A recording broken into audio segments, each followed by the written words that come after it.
Some may find the following disturbing. Discretion is advised. Listen in your office, in your car, or even your neighborhood bar. You can listen with your whole family. Fucking Barroom! You are.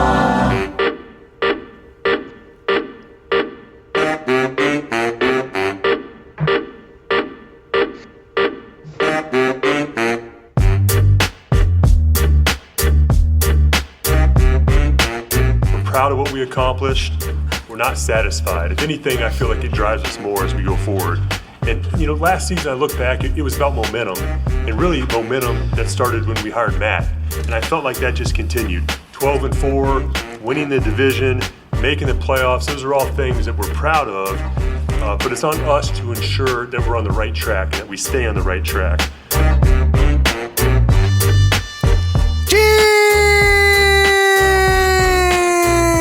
Bears fans, this is a special Bears Barroom Radio Network podcast, live show, whatever you want to call it.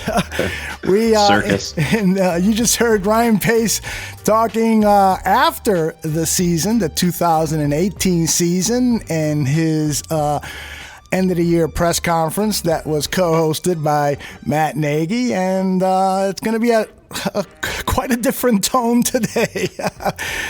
My name is Aldo Gandia. I am joined by Shayne, the smartest man in the barroom, Marsaw, and George Bayliss, a.k.a. Barlissimo. Draft Dr. Phil is unable to join us, but hopefully he'll pop in after the press conference, and our plans are to talk here for about 30 minutes prior to the press conference, which begins at 9:30 Central Time in Chicago, and then we will try to connect with the live press conference, bring it to you here, and then as soon as the press conference is up, we will have instant analysis from our guys. Shayne, let me begin with you. What are your expectations for this press conference? Are we going to have to do a lot of reading between the lines, and also, what are you hoping to hear? Well, I mean, I think we have to be honest and upfront here ourselves with our expectations. We're not going to get a whole lot of answers today, and I can't expect the general manager and the head coach to lay out their blueprint and to throw coaches and players and themselves under the bus. We've all seen how it work at Hallis Hall, and it's going to be much of the same. And the fan base and the media there's going to be an outcry that they need to be more transparent. But end of the day, although we've been through thousands of these at this point, I don't think we're going to get. I think it's going to be more of the same, but to me, it's completely expected. Their words at the podium don't really mean a whole hell of a lot. It's all going to be about actions, that what they do, how they set those in place, and that's what's going to matter. If they come out and say, well, I don't expect them to come out and say that we don't think that the offensive line, played the way that they should have, and Charles Leno and Bobby Massey didn't live up to expectations. I don't expect any of that. I think it's going to be very roundabout, and they're not going to nail anything down. But to me, I think that there's a lot of wheels in motion as we speak right now, and I wouldn't be surprised if I think that there's potential that we could hear of a coaching change or two during this press conference. George, I'll ask you the same questions. Expectations, and what are you hoping to hear from the Nagy Pace year-end press conference? Well, pretty much following on from Shayne, I mean, what I expect is a homogenised response, which is going to be, we thank the coaches and the players for the efforts that they've given this year. It's been tough, and we've gone through adversity that we didn't last year. We'll hear a list of potential excuses, not maybe phrased as excuses, but we'll hear the sort of the circumstance around why we've arrived at where we are right now. I don't think we're going to hear a great deal of much other than Ryan Pace sounding a little bit like a tall Kermit the Frog. It's going to be it's going to be a sort of we know we've gone through adversity. It hasn't gone the way we wanted it to. Certainly not the way we expected it to. But in terms of what they're going to tell us that's happening, again, like Shayne says, I don't think they're going to tell us much of anything. What I expect to see potentially is, like Shayne sort of alluded to there, it's quite apparent there are some disconnects on the offensive coaching room in terms of schematically, as we said in last call with Phil, and sort of stylistically in terms of whether they're able to execute the things that maybe Nagy wants done in the way that he wants it done. And I think maybe we're going to hear from Nagy afterwards, I understand, along with Ryan Pace, and that there might be some sort of self-reflection going on there. But apart from that, I'm not too hopeful of hearing anything groundbreaking, although it's a possibility. I mean, we might hear of 2 or even 3 coaches potentially that may be moving on to pastures new, and potentially a retiree. That's just guesstimation. I'm thinking about he stand there specifically with that comment. But yeah, in terms of what we actually physically hear from Ryan Pace, a homogenised response where he doesn't really tell us much of anything, and we'll see it in the next few days. I'm sure that the biggest topic on the minds of the reporters who will be asking questions of Pace and Nagy is what has happened with the offense. Matt Nagy was brought in here to improve the offense, and after 2 seasons with Matt Nagy at the helm, the statistics are probably as bad as what we have seen. These stats compiled by the Chicago Tribune. In scoring, 29th place in the NFL, 17.5 points per game. Total offense, 29th, only 296 yards per game. Yards per play, 31st, 4.6 yards per play. Yards per pass attempt, 32nd. That's 5.27 yards per pass attempt. Yards per rush, 29th, 3.7 yards per carry. And on third down, a pathetic 25th, only converting 35% of their third down conversions. Now, Brad Biggs wrote in his 10 opinions column on the Chicago Tribune that he expects there to be some type of change in the quarterback position, whether Mitch Trubisky is brought in or not. He says that the telling stat about this offense is the yards per pass attempt, which the Bears are last at. And the Bears were worse than the Panthers with Cam Newton, Kyle Allen, and Will Greer. They were worse than the Redskins with Case Keenum, Colt McCoy, Dwayne Haskins. Worse than the Steelers, who had for pretty much the entire season Mason Rudolph and Duck Hodges at quarterback. Worse even than the 2-14 Bengals at that key, what Brad Biggs considers that key metric for quarterback performance. Now, we've talked about it all year long here at Bears Barroom that there are more extenuating circumstances with this team other than the play of Mitch Trubisky. But there is no doubt whatsoever that Mitch Trubisky has been a major disappointment. So, Shayne, I throw it over to you. What do you think could potentially happen with this team during the offseason at the quarterback position? Well, I think a lot of it's going to depend on, what they say today, and in terms of the offensive coordinator and, potentially quarterback coach that we talked about, right before we went live here. But you can't stand pat. There's a lot of people out there that want Mitch Trubisky off this roster, and that's just, it's foolish. It's nonsense. When you see what backup quarterbacks are making, the potential, you can say whatever you want about Mitch. Mitch still has potential. To me, something that sticks out, yes, the lack of consistency, yes, it's a huge issue, but there's still wow plays every single game from Mitch.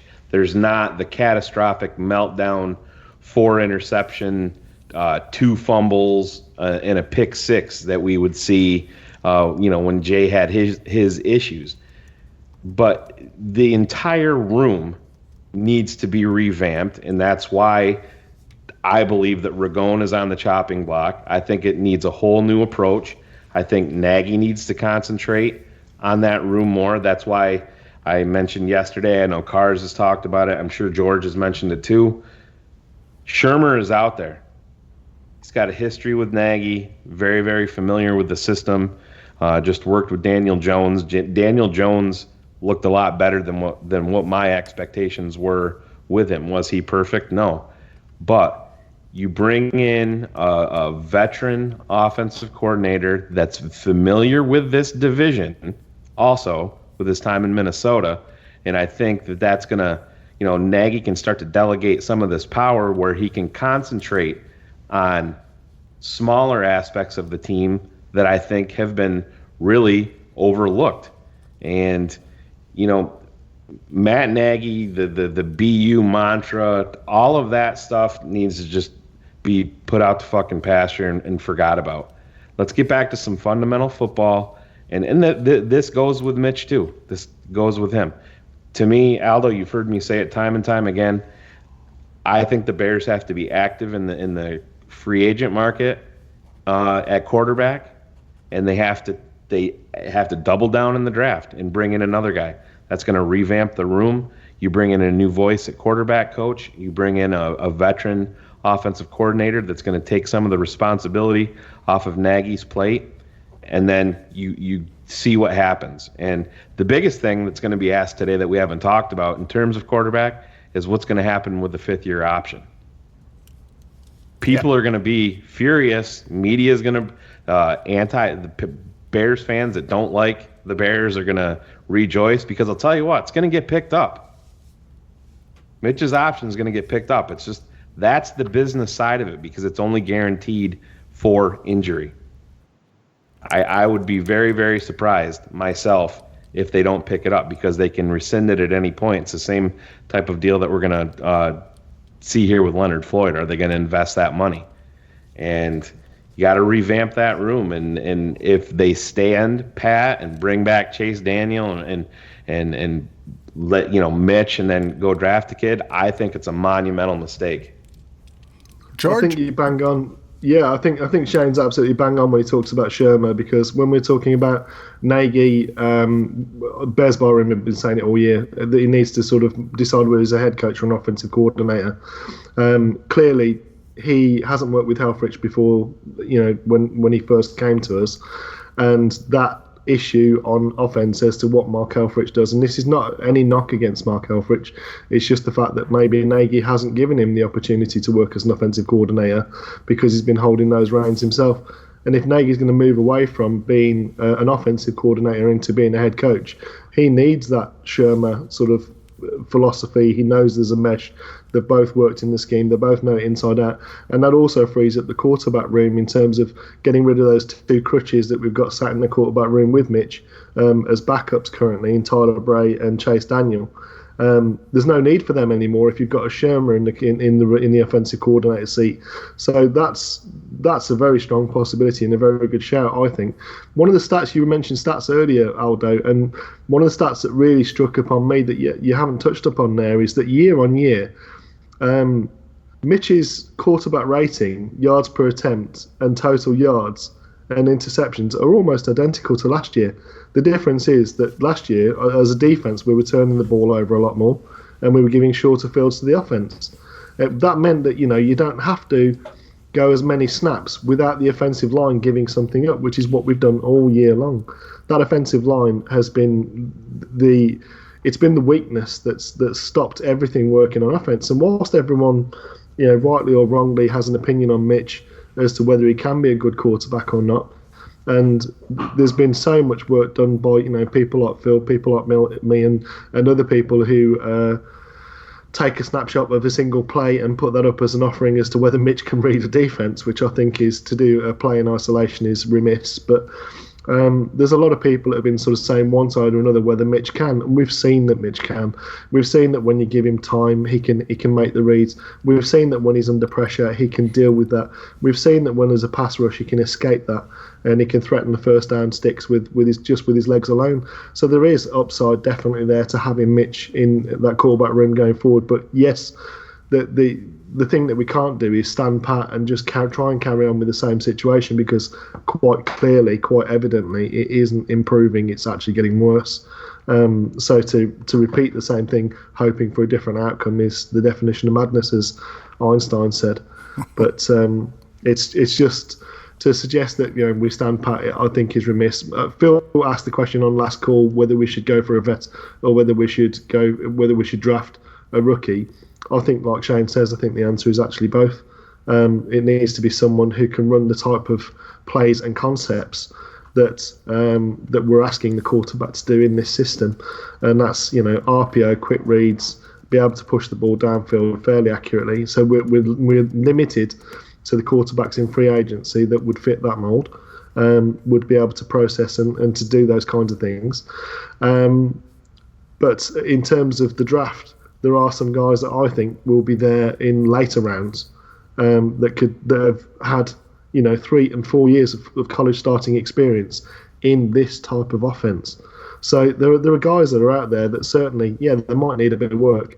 There might be a quarterback in waiting, but they would offer the same sort of upside that Mitch does, and have more starts, more experience in terms of in collegiate in that style of offense. So it would be the push that you would need, I think, to sort of keep Mitch on his toes and keep him driving forward.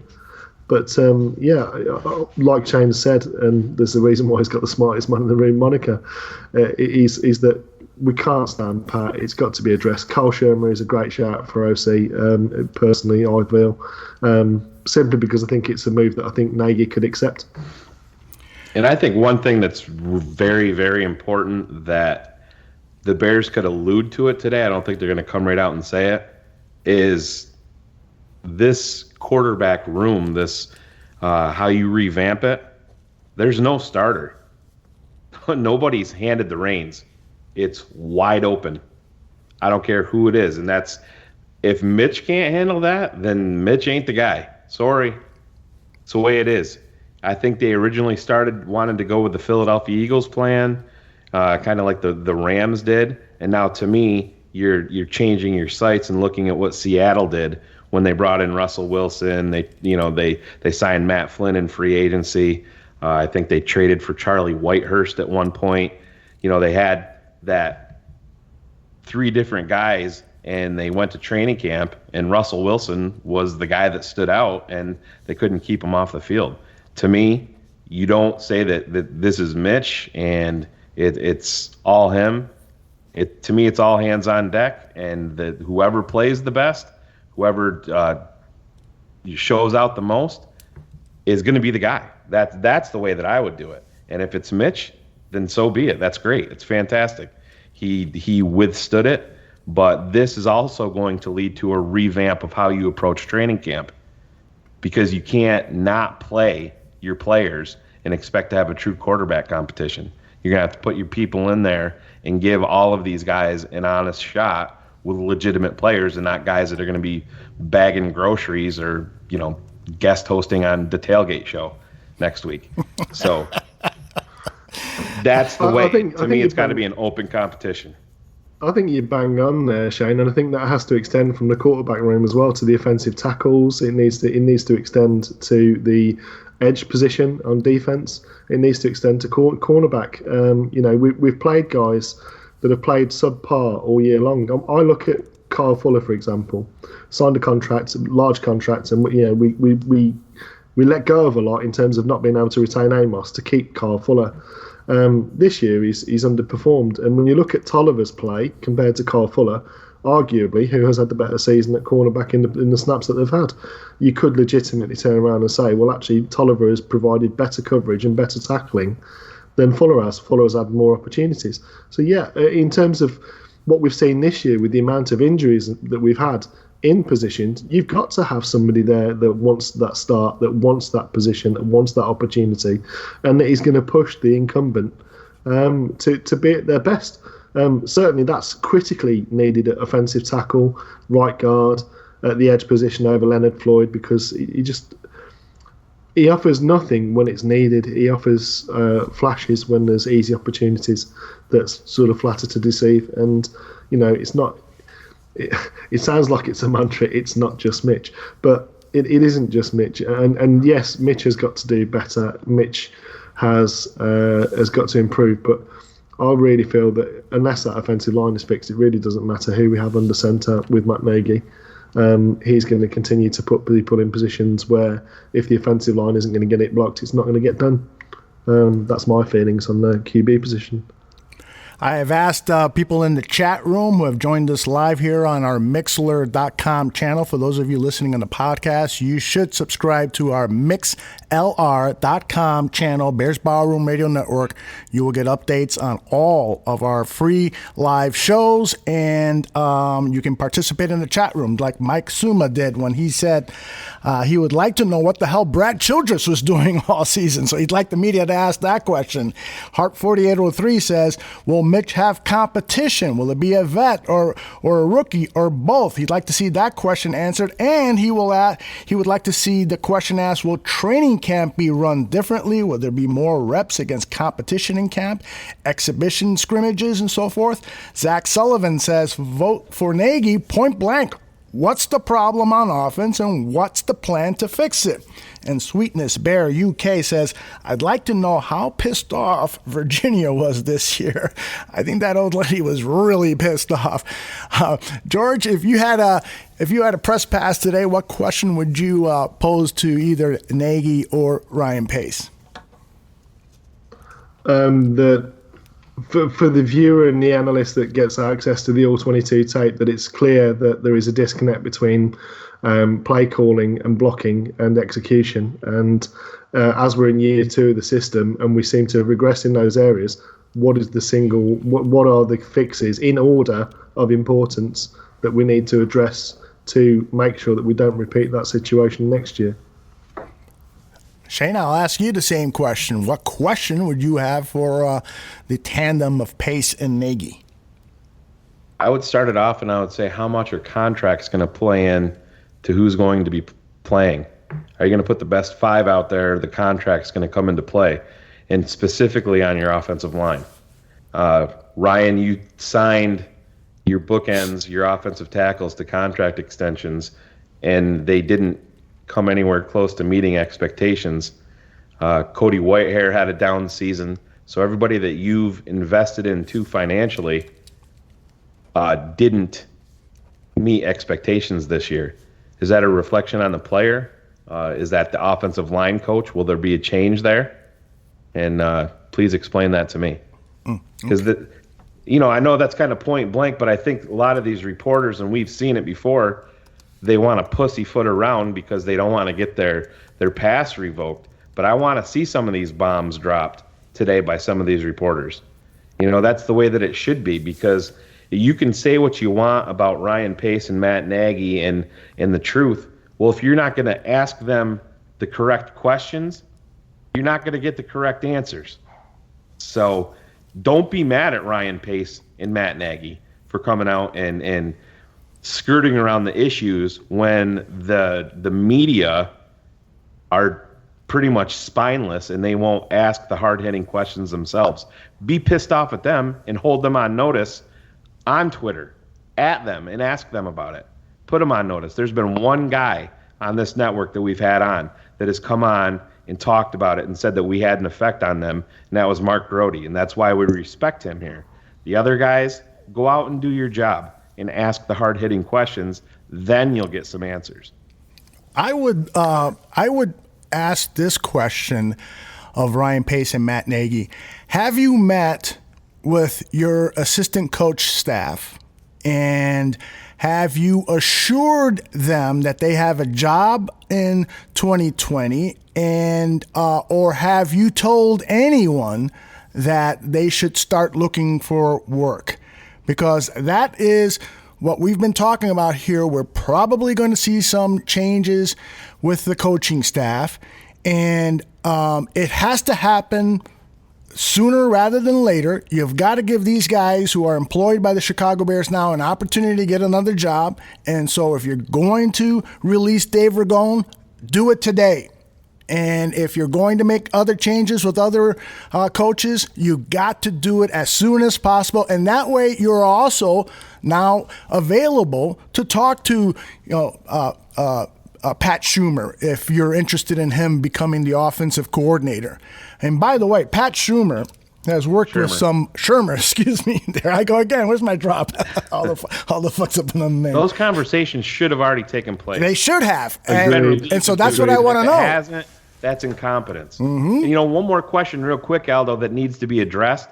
if I was in there and that somebody should ask, day one when the league year flips and you guys report to OTAs, who's lining up at center for you? Because this flip-flopping year after year, the Bears did it all the way back to Kyle Long. You take your best offensive lineman and they're not settled in a spot. Name me another team in the NFL that does that. And Chicago does it year after year after year. If you have you can't get development. Exactly. You can't get development unless you're at a position. There's one group of people on this team that need to be cohesive and work in unison. And George knows who it is. It's the offensive line. And the constant upheaval. And guess what? If you have to keep on moving these guys around, then you don't have the right guys. And I know experience comes into play. Then you don't have the right coaches to get the best out of these guys. That's why changes need to be made. That's the key, Shane, in what you've just said in that last sentence, is if you're constantly having to move guys because you can't get them to do what you want them to do in the position that you brought them in for, there's a problem with the coaching. And that's, if you've identified, if your scouting department is what you think it is, which Ryan Pace has spent a lot of time and a lot of money getting that room right for him, and you are bringing in guys and you are not able to get them to the position that you targeted them to be at, that's a real problem. And for us to sort of have Whitehair flip-flopping from left guard to centre, back to, and vice versa, and the same with Daniels, who is, 22? Changing his position twice already. It's just an absolute nightmare. You can't possibly hope for success if you constantly... And the techniques are so different as well. That's the thing, is as a centre and a guard, you've got completely different jobs. As a centre, you expect help on every single play. As a guard, you don't expect help on every single play. You expect to be doubling up to the right position. The guard is actually more critical to the offensive line than the centre is. And it's arguably more critical than a tackle on the right edge is, because at the end of the day, you're going to have to help out the right tackle. You're going to have to help out the centre. You're going to have to be able to switch down to the second level. And if you've got guys that are constantly doing something different, which is centre, you're making the calls. It's all cerebral. And if you're making the calls right, you're getting the right help. So your job is easier. Yeah, you've got to snap the ball, and that's got to be accurate, which I've never seen any centre in any level of football that holds the point of the ball to snap it, which Whitehair does. That's some stuff that I've never seen before, and it's led to wild inconsistencies on the snap that we've seen, from last year through this year. So the centre's got to be absolutely nailed on. I think one more question needs to be asked along the offensive line, and I know when the rules and regulations are going to come into play, but I think the vertigo question with Bobby Massey has to be asked up front today. Is this a guy that can be relied upon? What protocol do the Bears have in place to address this issue? Because it's a real thing. I don't know. To me, could it be potentially a career ender? I don't know. It's not something that I've dealt with, but it was bad enough to knock him out for how many weeks? Well, I don't think his last stint on the IR or him not being available was related to that. It was an ankle injury that he suffered in November.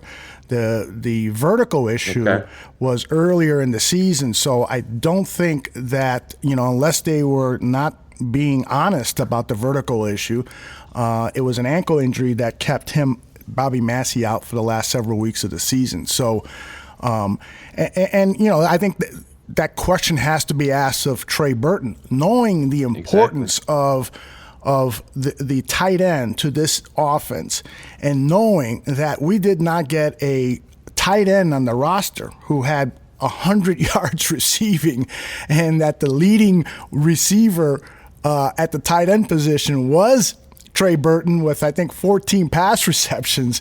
That's a huge issue. And there's some promising pieces in Dax Raymond and Jesper Horsted.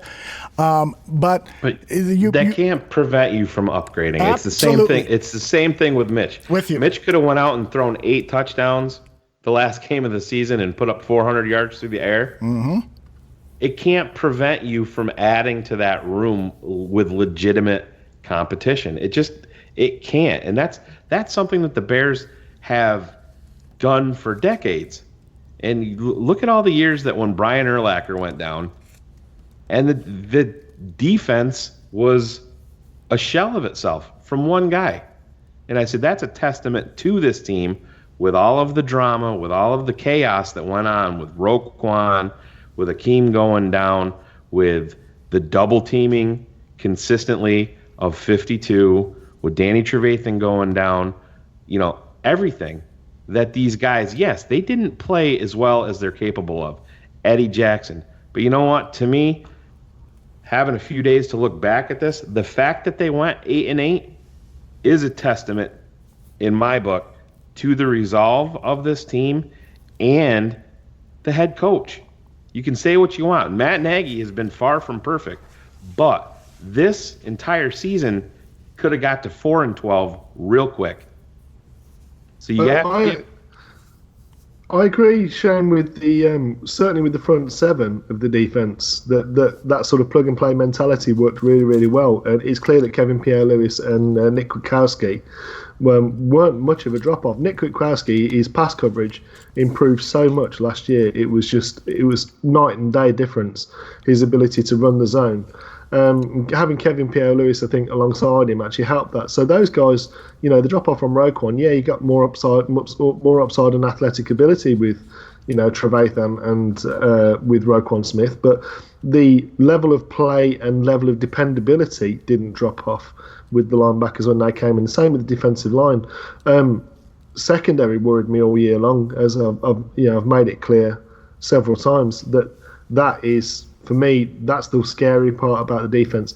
Yeah, having someone to rush opposite Khalil Mack is a big thing, but making the rush better by having better coverage, and the coverage also is made better by a better pass rush. Those two things have to work in unison. And last year, our coverage was so soft. They're going live right now, Aldo. Okay, let's go live now to Hallis Hall, where Ryan Pace and Matt Nagy are facing the media. Happy New Year, guys. Happy New Year. Sit here today disappointed in our season. Obviously we expect more from ourselves, from our team. We didn't hit the goals we set out to achieve. The next 4 to 5 months are about hard decisions. Honestly, decisions that require real honesty. It's about identifying problems, gaining clarity on the issues, and doing whatever it takes to solve them. I think every season takes on a new storyline. This season was about regression and inconsistencies in way too many areas. We have to learn from our failures, see it as an opportunity to improve. We believe we have the right foundation, the right pieces in place, but we have to make the right decisions going forward. We have extreme confidence in our head coach and the leader of our team, Matt Nagy, and together we'll work hard on solutions for the Chicago Bears. So with that, I'll be happy to take any questions. And you've had 3 years with Mitch. You've got over 40 starts now. Do you have enough to go on to feel confident that he's going to be your unquestioned number one going into next season? Yes, we do, Jeff. And I think with Mitch, as we go through it, and we need more time in the coming months to evaluate everything. But the first thing that comes to mind for me is just consistency. So you see moments, you see games, but for him, stringing together better consistency. So you have the peaks and valleys. We just need to flatten that out. So, Ryan, the plan is for him to be your starter? Yes. Ryan, obviously there are a lot of moving parts to the offense, but exclusively with Mitch, why do you believe the inconsistency is so prevalent? Yeah, when we go through this, I don't think it's one person's fault, Dan, as we go through this whole thing. Sure, obviously. There's a lot of factors in play, we can talk about. But I think with this, especially with the young quarterback, in a lot of cases, it's never going to be a straight line. It's never going to be linear. There's going to be ups and downs. And you see moments this year. You see games. You see him respond to adverse situations within a game. Those are signs of positive improvement. We just need to smooth out those inconsistencies. Why have the inconsistencies been there? I think it's just growth as a young quarterback. And I think there's things happening around him. It's not just him. And he knows he needs to get better in those areas. I think, hopefully we knew his experience coming out of college, switching schemes after year one. All those things, there's just a growth process that we're watching take place. Brian, what if he doesn't improve next year? What would be the plan alongside him or behind him this offseason? As we look at that room, we know that room's important. And really, two of the three quarterbacks in the room are free agents, if you look at it with Chase and Tyler, both being out of contract. So that's something we'll look at this offseason. We always try to increase competition everywhere, especially in the backup roles, and something we'll look at. Ryan, he's had 3 years in the league now, 2 with Coach Nagy. After all that time, you've said that these guys develop at different rates, but what is still realistic for Mitch in his potential in his career? I think that's still wide open, Rich. And I think again, you see moments this year. Aha, there it is, right? And then we see the inconsistencies and the dips. We need to figure out why that's happening and work hard to solve that. And that's part of what this offseason is about. All right, will you pick up the 5th-year option? We're not at that point right now. So the season just ending 2 days ago. So we're not at that point right now. And when we will, we'll let you guys know. Ryan, you referred to the failures of the season. What was the biggest failure that you have to address in the offseason? There's a lot of factors right now, Martin. Just being 2 days away from the season, there's everything we need to look at. And everything's on the table to evaluate throughout our offense, our defense, and our special teams. I mean, 8-8, no one's happy. We sit here disappointed. We're not dejected. We're working on solutions, but there's a multitude of factors. The word that comes to my mind this season is regression. And why did we regress in so many areas? We need to figure that out. We still had the young foundation that won the division last year. What happened this year is going to be part of the process we're going to go through. All right, back to the potential backup quarterback next year. Chase is experienced. He's been around for a long time, knows Matt really well, hadn't played a lot. Is finding a backup quarterback next year with actual more NFL starting in-game experience something that you guys might prioritize this offseason? I think, look, any of our UFAs, we have a number of them, Chase being one, we're going to look at every one of those situations closely. And I think with all of our free agents, we're saying, okay, how do we feel about that UFA on our team versus what's out there in the marketplace? And that'll be part of the process. It's hard to have real competition in the NFL. Guys, so much snaps and off-season and training camp, but do you legitimately want to bring someone in here that could compete with Mitch and play if some of these inconsistencies you talked about kind of pop up again next year? That'll all be part of the discussions going forward, including an evaluation on Chase Daniel. What did you get wrong about Mitch when you were evaluating in the draft process? I don't think we're there yet. I think we're still watching the guy grow. So again, he knows he needs to be more consistent. He knows he needs to play better. We know that too. It's not all one person's. I know everybody wants to make one person the villain. It's not all just one person's fault. There's a number of factors in play here. We got to sort through. You said that quarterback play is the one thing that you've got to have to sustain success. Do you still believe in that, and you still believe Mitch can be that guy that can sustain success? I do, Rich, and I think if we go back and look at a lot of young quarterbacks in the league historically, these moments have occurred. It's just part of the growth process sometimes.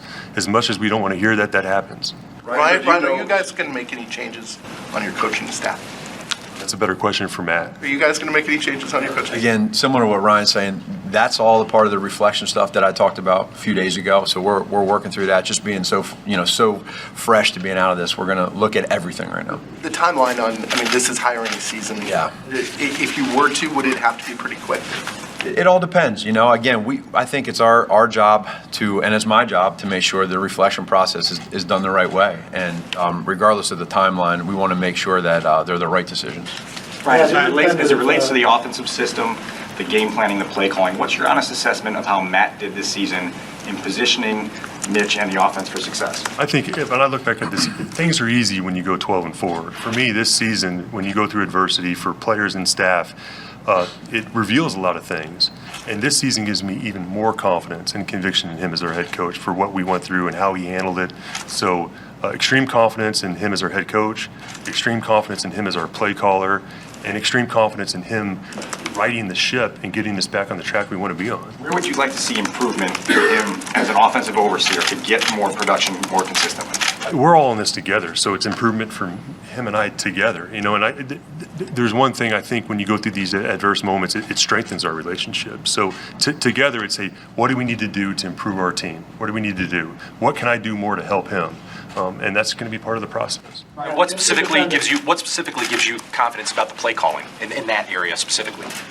Just because I think there's so many factors that happen, injuries this season, different things that happen to us this season, and Matt's very solution-based mindset. I am too. So like we're not going to sit here dejected or defeated. Like, we're not happy, but now it's solutions. How do we make this better? How do we attack this off season? And it starts as soon as we walk out of here. Yeah, independent of pitch, what's your first concern about where your offense is at right now? Well, Ryan mentioned about the regression. I mean, just as an offense in general, we got to score more points. That's what I look at right there. Everybody, I need to be better. Our players, execution-wise, at times need to be better. You look at some of the things specifically. I look at the red zone. Some of the struggles we've had this year in the red zone. That's where you get your points. I don't want field goals. We don't want field goals. You got to score touchdowns. And so part of the process for us as we move through this thing is looking at really specifically all parts of the game, whether it's 2-minute mode, whether it's the no huddle stuff, whether it's the run game, the identity, and in the red zone. And everything's on the table for us. It's about adaptation. It's about figuring out how to get to that point, not being satisfied. And I think that's what we'll do. Just with Mitchell, as you're asking him, Ryan questions, I can speak specifically in regards to scenarios this year that I think are fair for all of us to understand as he went through his highs and lows, and there's some plays that he understands as we went through this deal that he can be better at, maybe put us in a situation. For example, you go to the Redskins game at the really the start of the third quarter. We had a scenario there where we can really get a nice big lead on those guys, and we made a decision to on a certain play to check the ball down. I can say this to you because he knows this, and I think for y'all to understand the growth of him understanding how we think in that moment when we have a nice big lead to get to a situation to end the game, and we didn't in that scenario early in the season. As the season went on, he grew from those, and there's times where, like I said, a touchdown to check down mentality where he did that, and I think that's the growth as we go here in seeing those type of scenarios that we're learning. I could go on and on with different scenarios, but that's just one for y'all to understand. Are you talking about the interception? No, I'm talking about one. It was a check down to Trey Burton on a 3rd and 12, I think. The start of the third quarter, I think we were up 28-ish points, and we had an opportunity for a touchdown pass, and we checked it down. He knows that. That's growth. He's not the first quarterback in the history of the NFL to make that play, but that's just so you understand, like, those are moments where we're learning to where later on in the year he makes a decision to where, for instance, the other day, what a great play on 3rd and 2 to make them use their timeouts there to extend the game and try to win it with a field goal or a touchdown, and rather than an incompletion or making a decision with a run-pass kill. He's learning, and I think that's growth. Right. When you zero in on specifics, what's at the top of Mitch's checklist for this offseason in 2020 to make that growth go forward? So, number one, it's going to be, we talked about decision-making, but I want him to be a master at understanding coverages. So when these defensive coordinators, they have different ways of showing different coverages, and they're good at it. And so our first year here, I thought Mitch did a really good job at understanding the importance of getting in and out of the huddle with the verbiage that we have. We've also learned, not just with him, but with our players, how to use that. The next step, we talked about it this past year, going into it, was level 202, right? Now, how do you see the defense? Well, is that front stunts, blitzes? Is it first wide vision with a motion or a shift? It's seeing the mic, rotation. Let's now put all that together and understand now how defenses are going to try to trick you, and let's not get tricked.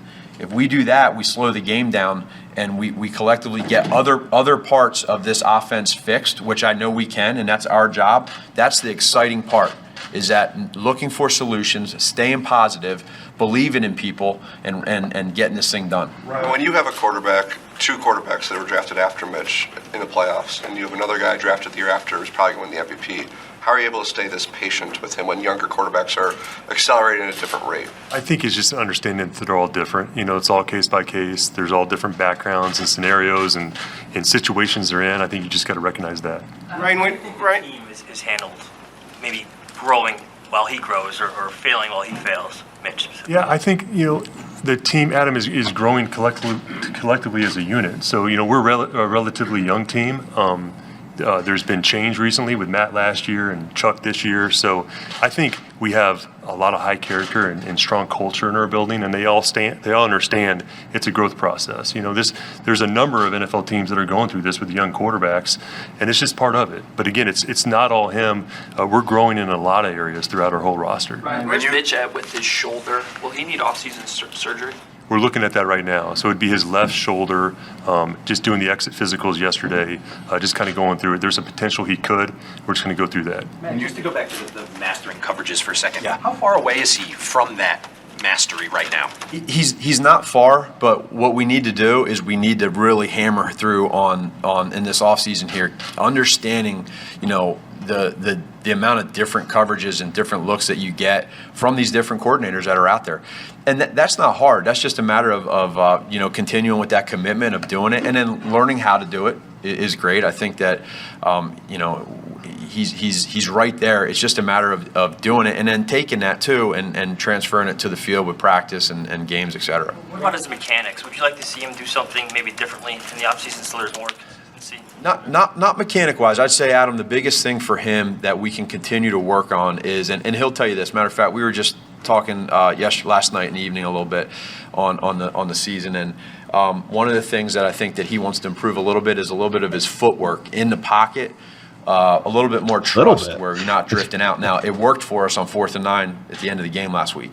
But there's times throughout this year where I think focusing on trusting the center of that pocket, pushing forward, and now he's a running threat. He becomes a runner. So if they want to play two-man or they want to do some different coverages where he can take off with his legs, he can do that. So that'll be mechanics-wise, nothing from the shoulders up. It's more so just footwork. The other thing with this offense is it's all about timing. So routes are matched with the footwork of the quarterback. And so mastering the footwork mechanics of knowing, is a guy pressed, is it off, et cetera, that's huge.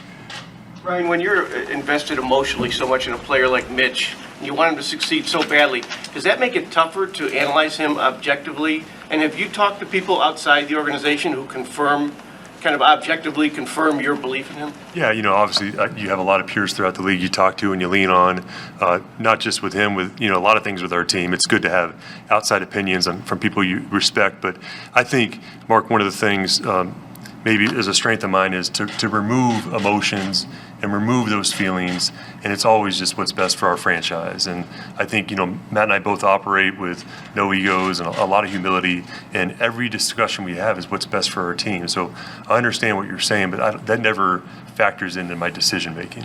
Ryan, if you're gonna bring back the starting quarterback and the play caller and the play calling, what leads you to think that things will get better? I can imagine people hearing this at home and wondering, well, how are things going to improve? Yeah, I think, well, first of all, we saw it. The season, we won the division last year. You saw it. This year we stepped back for a lot of reasons. Throughout the whole team, and we got to look at why all those things happen. Hey, we're going to look at things from a personnel standpoint. Matt will look at things from a schematic standpoint. All those things are going to be discussed. Our head's not in the sand like, hey, everything's fine, we're 8-8. Not at all. We never want this feeling in our guts ever again, and we're going to do everything in our power to change this. So going off that, Matt has emphasized with us all year that there is time is of the essence and there's an urgency to this. So how do you balance the patience with things with the understanding that the clock is ticking and that 365 days from now, there's things at stake in 2020. Yeah, for sure. I think, patience in our world right now is hard, and patience in sports and patience with a quarterback is hard, but sometimes I think, a lot of things pay off if you're able to get through these tough times, and again, there's a lot of examples of that, but we got to be better in a lot of areas, I think if you look throughout our team, we were disappointed in a number of things. We got to figure out what it is, and that's what the next 4 to 5. When I talk about hard decisions in the next 4 to 5 months, that's us stepping back, letting the emotions subside. Okay, what's going on? What are the problems? What are the solutions, and how are we going to fix them? And we're all on board with that. Why do you think the offensive line regressed this year? think there's a couple things there. The injury to Kyle, switching Whitehair and James, injury to Massey late in the year. We struggled in that area this year. That's real. And I think, we know it starts up front with those guys. And that's something we really got to look at. From a personnel standpoint, we're going to look at it. From a schematic standpoint, we're going to look at it. That was real this year. That hurt us. Is the plan for Cody and James to stay where they are now? We still got to evaluate that. I think when we did it, again, solution-based mindset, it was, hey, let's settle this down. I think it did help. But, they're both versatile. They both can play guard or center. We just got to continue to look at that. I think when you look at James, he's still one of the youngest players on our team, so he's still developing. I think he got a lot better as the season went on. But as far as where we're going to put him next year, that's still going to be an evaluation. Ryan, speaking of your confidence. How do you balance Leonard's past performance with what you expect from him in the future against a $13 million salary for 2020? Yeah, so we're happy with Leonard. I know the stats don't always say that, but Leonard does a lot of things, Brad, that I think maybe goes a little undervalued. The versatility that he provides, the things he can do in coverage. There aren't a lot of outside linebackers that can provide things, the versatility that he provides. Would we like more production from him? Yeah. Would he like that? Yeah. But there's a lot of things that he does that we like. As far as his contract, we're never going to get into those things, but we like Leonard. We're glad he's here. Like a lot of our players, does he want to play better? Yeah. Can he play better? Yeah. And we'll see going forward. Ryan, you said in September that you expected a really big year out of him when we were upstairs on the patio. Why do you think his sack production didn't match what you expected? It's hard. It's for him. He plays with such a high motor. He plays physical. He played the run really well this year. There's a lot of things in coverage that he does that a lot of outside linebackers in the NFL can't do. I think is him just growing as a pass rusher, and I think Ted Monachino does a great job. I know that's something they're going to emphasize.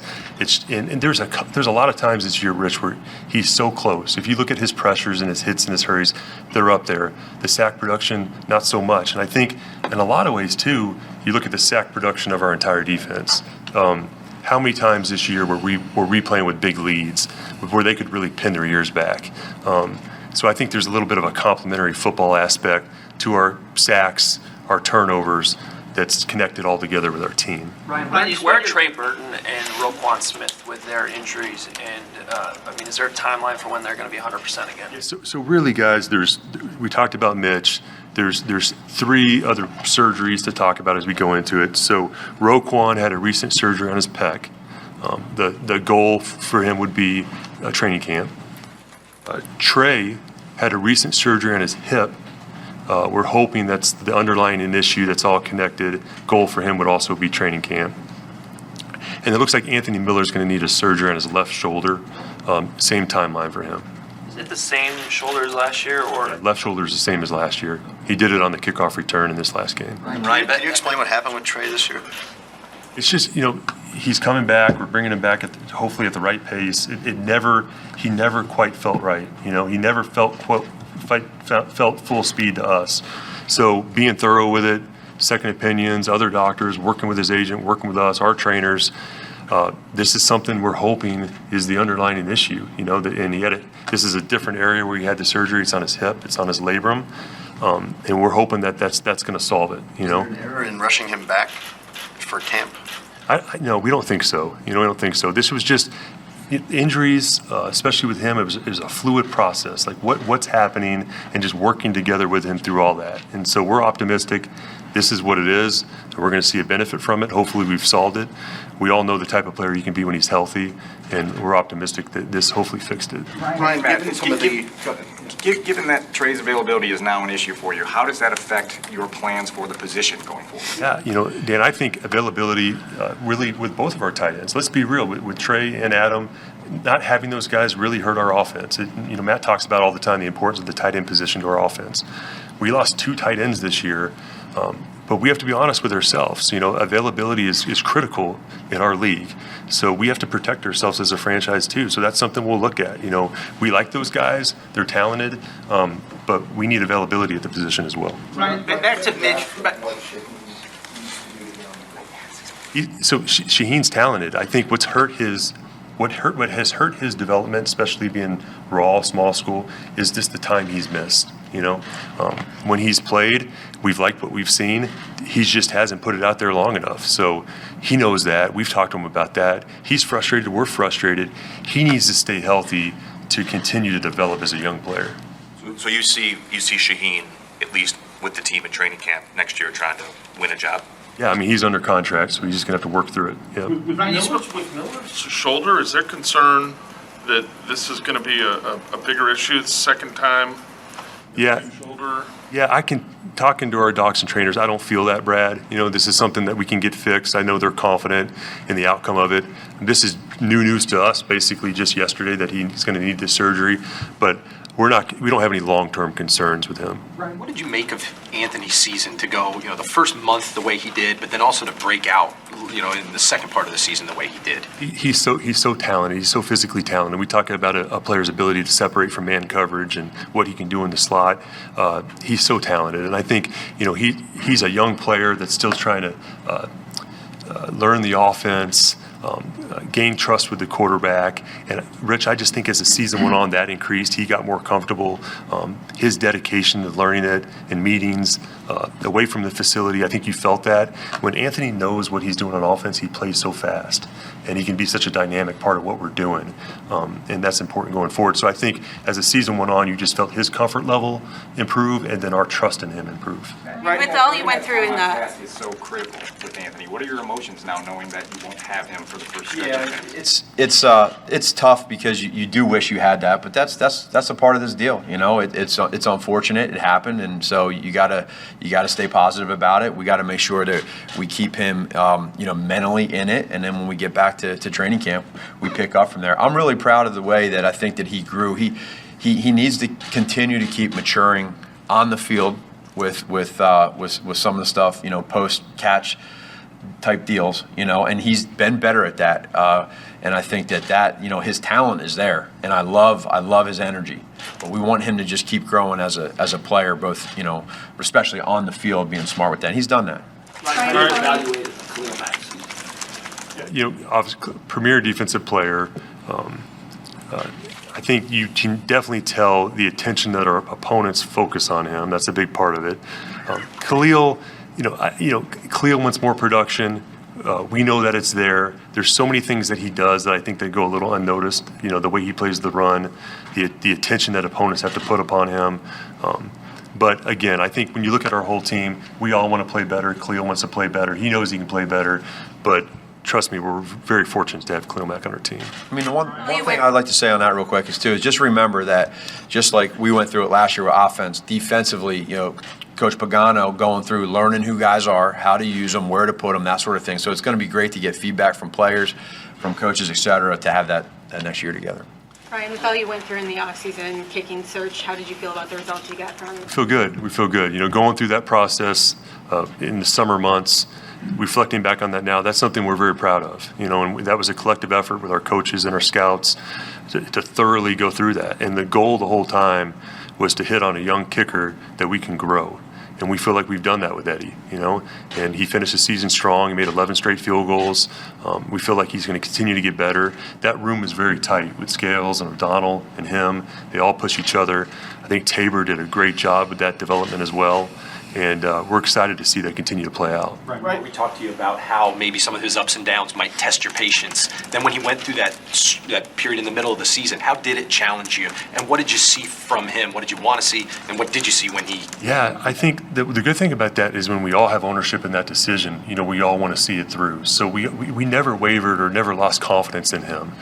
So I think it is good. I think you look at any young kicker, there's going to be moments, especially in the conditions we kick in, where they go through some of that. So just to see him keep his head up, to see the team rally around him, it's all good. It's all good for him. And again, I really like the way he finished.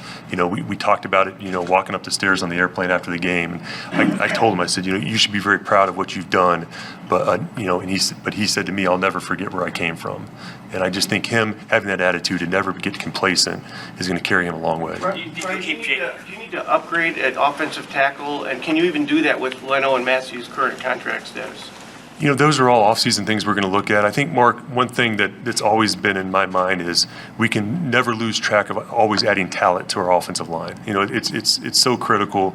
So we'll look at that, whether it's tackle or interior lineman. It's all something we need to analyze. We want to be better on the offensive line. Again, there's probably multitude of reasons why, and that's going to be part of our analysis. Again, personnel, scheme, whatever it is we're going to look at. But if you include Coward in it, is it likely you'll bring back the same 5 that you ended with? Yeah, those guys are all under contract. It's just what kind of competition are we going to bring in against them? Brian, we didn't get to talk to you during the season. How did you handle the kind of swings going, the emotional swings going on, especially during that losing streak? I mean, you seem pretty composed now. Was it always like this? Who cares? Evaluating? Yeah, I think it's important never to get too high or never get too low when you're going through all these things. I mean, that's the just the life we're in. I told my wife one day we'll look back and life will feel boring, because we go through these things, and I think it makes us stronger, and especially, and I know I said this with Matt, but when you're having a 12-4 season, everything's great. I don't think anything really surfaces. When you're going through the season that we went through, you find out a lot about people. You find out a lot about our players and our staff, and it brings you closer and it makes you stronger. We mentally calloused, all those things, and I know it did that for Matt and I and our staffs. So I think just our relationship, going through it together, helps you go through tough times like that. Back to the offensive line for just a second. What about Kyle? And he goes on IR after playing a full game, which is kind of unusual. You've been a couple months now to kind of reflect on that. Has that kind of played itself out? Is he going to kind of go someplace? We think the world of him. And it's unfortunate. He's had a handful of injuries. And he's tried to battle through all of them. Kyle does have an option in his contract that we got to look at, and that'll be one of the many decisions we have to make on him. But it's just I feel bad for all the injuries he's tried to overcome, and that was a decision we made at the time, and then we'll have to make another decision this offseason with his option. Can we go back to Mitch for a second, and Matt's work with Mitch? You obviously brought him here with Mitch already here to develop him. What have you seen from Matt working specifically with the quarterback and trying to foster that development? I think that's the strength. I mean, obviously he played it, he's coached it. That's his strength, And I think it's a combination when you think of Matt and Dave Ragone, and just the passion and the commitment they have to that development, and I really appreciate that, because I know it's not always easy with a young quarterback, and but they're steadfast in seeing that through and working through him. I think the goal is for them to all see things the same way, and that's hard when you got a guy who has a master's in this area and you have a young quarterback that's developing. But I just appreciate the relationships and the passion and the work they all put into it. If a starting caliber type quarterback is available in free agency or in a trade, are you willing to bring somebody like that in and have an open competition for the job? I think we're looking to increase competition at every position.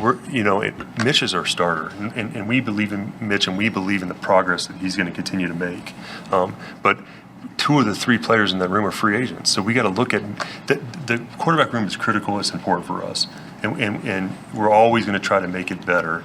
But as far as who it is, what we're going to do, we're not there yet. Ryan, when you got here 5 years ago, forgive me, I'm not going to get the quote right, but again, independent of Mitch, you talked about ideally drafting a quarterback every year, and now 5 years later, Mitch is the only one. Did something change about that philosophy, or why is that? I think as in the draft, you're always you have philosophies, but you're also taking best player available, and you don't want to deviate from that. And to be honest, when we got here, we had so many needs. There's so many holes to fill throughout the roster.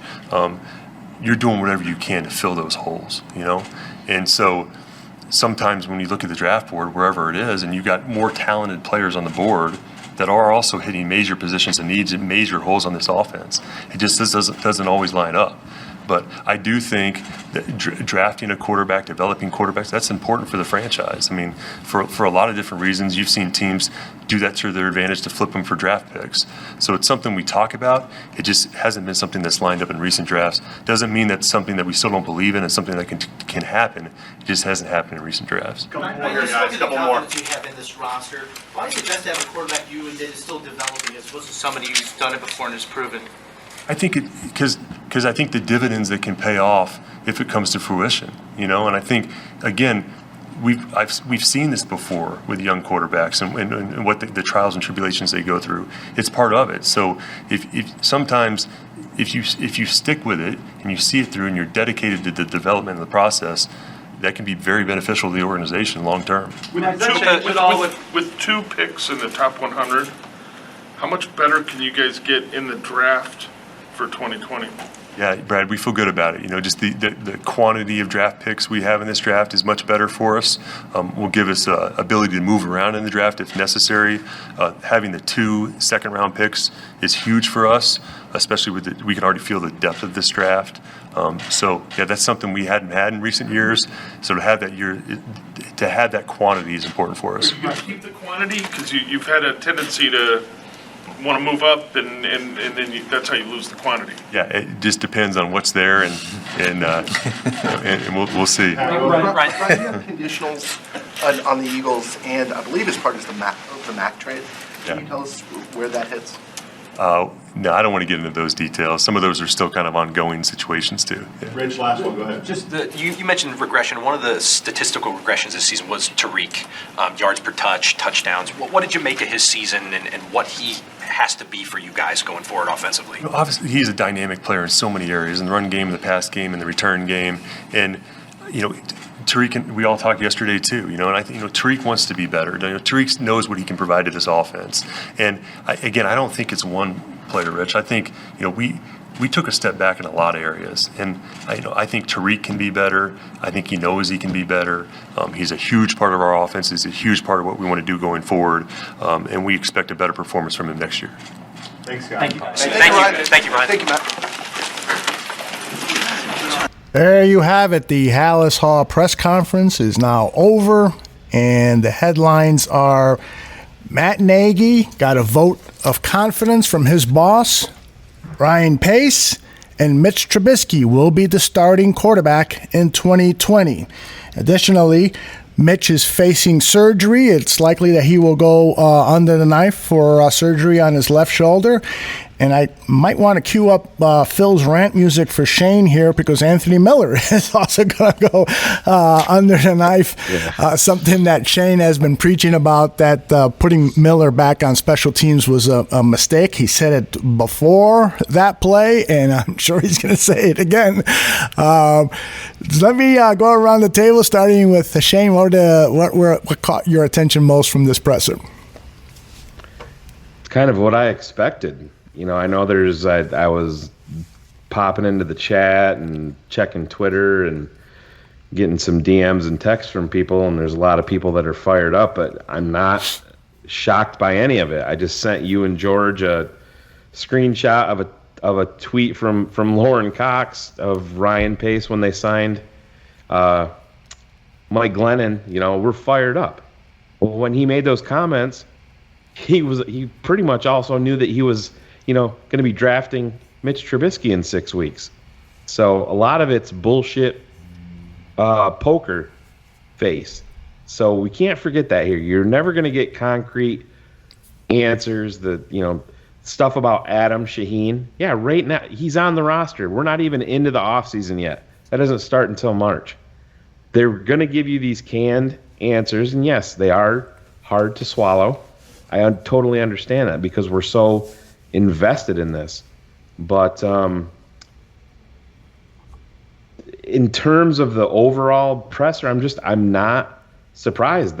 You said the rant music, Aldo. I'm pissed about Anthony Miller because when I mentioned it, why would you ever do that? Of all the people, a guy with a bum shoulder that's had a surgery already while he was at Memphis, had another surgery last year on the shoulder, and then you're going to put him at kick returner for what? Let Ryan Nall go out there. He was warming up in pregame as a kick returner. Put him out there. It sets everything back. Now you lose another offseason, strength and conditioning, where he can be working with Allen Robinson, working with Mitch Trubisky, whoever the new quarterback is that they bring in, working with these guys. To me, it's coaching malpractice. Just like I forget the guy's name that coined that phrase when he was on with us. But Brian Perez. Yeah, Brian Perez.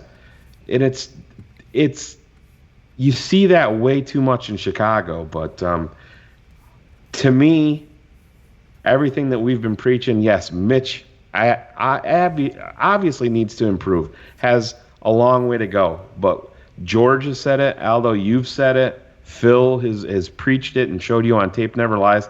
It's not just the quarterback. And one thing that I am taking out of today is I think that Pace and Nagy do understand that things around Mitch have to improve also, specifically on the offensive line. And the question that I brought up about the financial aspect of these offensive tackles and guys that have been, I think it was Potash that brought it up, how they plan to address that. That was a good question, and I think that's going to be a primary focus. Are they going to go after a Brandon Scherf in free agency if he is available? Ron Rivera is going to be a ground and pound guy. I would be surprised probably if he hits the market. We'll see how that works out. But to me, the offensive line and improving the quarterback room are options 1 and 1A, and 1C is finding another pass rusher in my book, even though they said Leonard Floyd is here. He's here right now.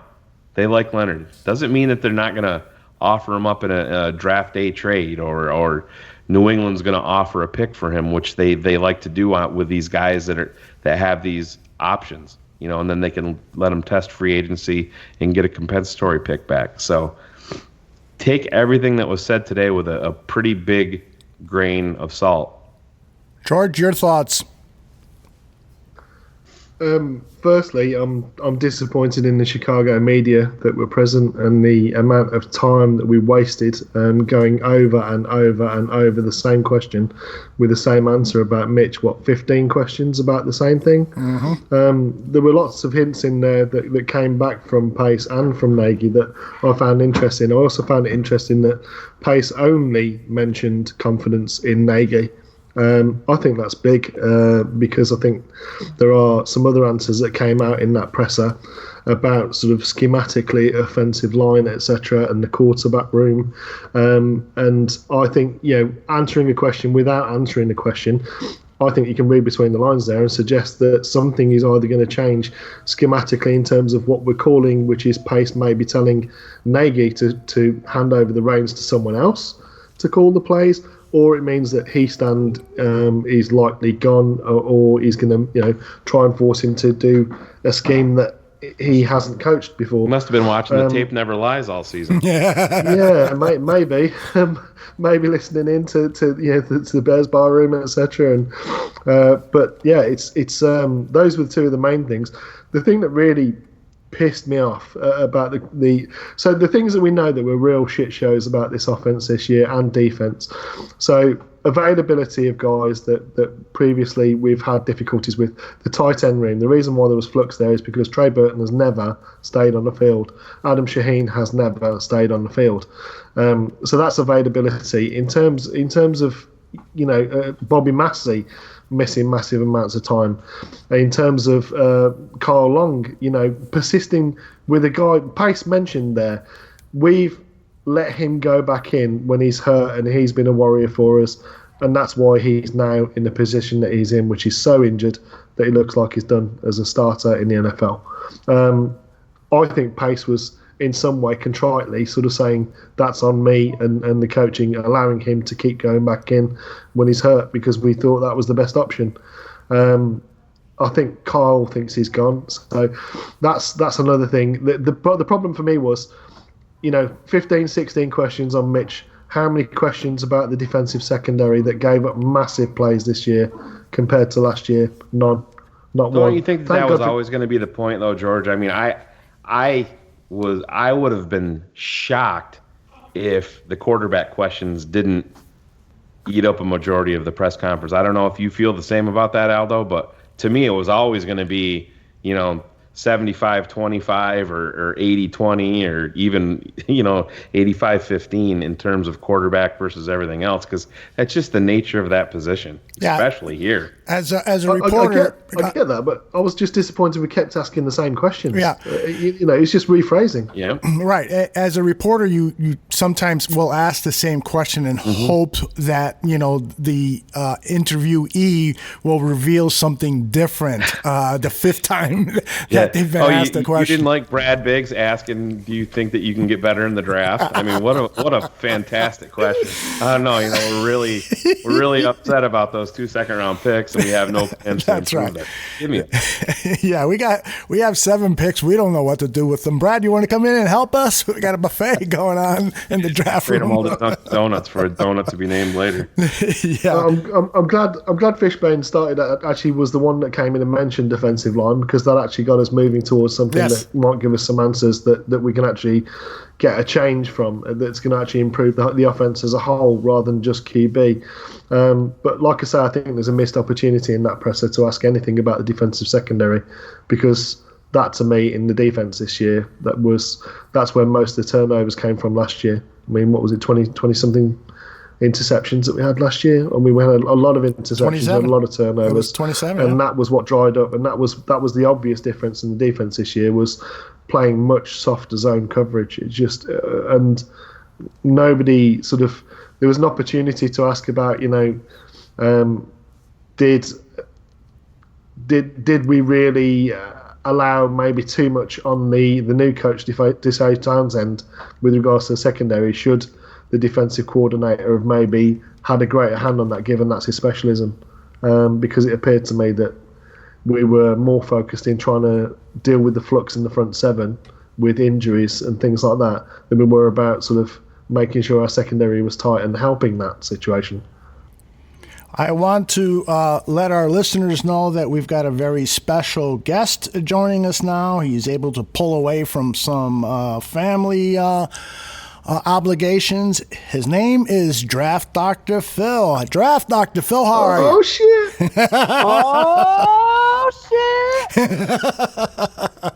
Phil, Can I you know. hear me? Yes, we hear you perfectly. I know you've been listening in and heard the press conference, so everyone is awaiting your judgment on what was said.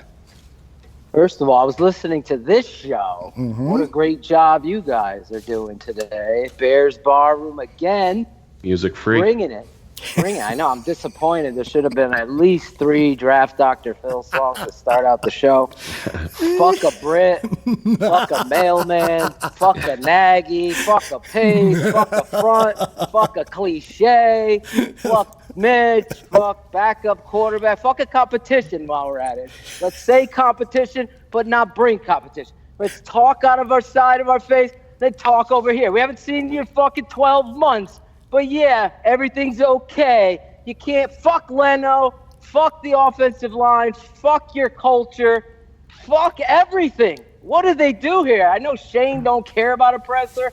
I fucking do, because it's your right. You're saying fuck the fans. And that's the unfortunate thing. Like, fuck you, Nagy, and fuck everything that's going on at Hallis Hall. Burn it the fuck down at this point.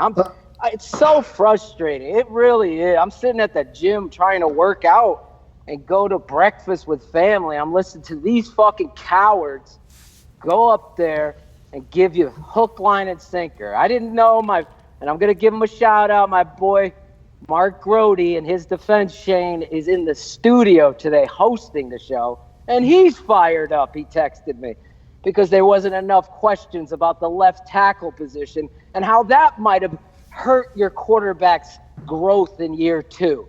I agree. How can't you just put people on Front Street to send a message in the offseason? That's what I would do as a head coach. Put everybody on notice. Leonard Floyd played good this year. Fucking Damian on Facebook knows he sucked this year. But nobody else could say it at Hallis Hall. You got to be better, Leonard. What's wrong with saying that? Instead, we're going to talk about how wonderful his traits are. Shut the fuck up. This is football at the end of the day. Bears fans are smarter than this. We see it every week on the Tape Never Lies. This offensive line was the big issue. The quarterback is an extension of that. Your offense is an extension, the running game. And yes, Shayne, my boy's point, how the fuck as a coach, as an administrator of your team, do you put a guy with an injured shoulder back to kick return in the last game of the season? Now you fucking growth is lost. Everything is lost. How long is he going to be out? This fucking team can't get out of its own fucking way. You want reality? That's what you get in me. I fucking can't stand the lip service, the cliches, all of that shit. It's hard to be a Bears fan. It's hard to know this much about football and watch people lie and try to cheat the fan base in such a disappointing season. I just want to know what team with over 5 wins or 4 wins has that pathetic of an offensive line play with all those shitty numbers, rushing, passing. How do they have it over 500? That's a defensive performance. So before this defense sucks. No, you're winning with the defense, not the head coach, not the philosophy. That's all we got a kicker, Aldo. That's what I learned. Phil, but tell us how you really feel about the press conference. So, Phil, a question I'd like to ask you is: when we finally, Fishbane, thank God for him, when we finally did get on to actually talking about the offensive line, the response from Pace was that there's a disconnect schematically and personnel-wise in the blocking scheme. Now, obviously, we've been saying that for how long here, but right. I mean, what do you think is going to happen now? Are we talking about? Is Nagy going to start calling plays that actually suit what we can block, or does that mean we're getting rid of the offensive line coach?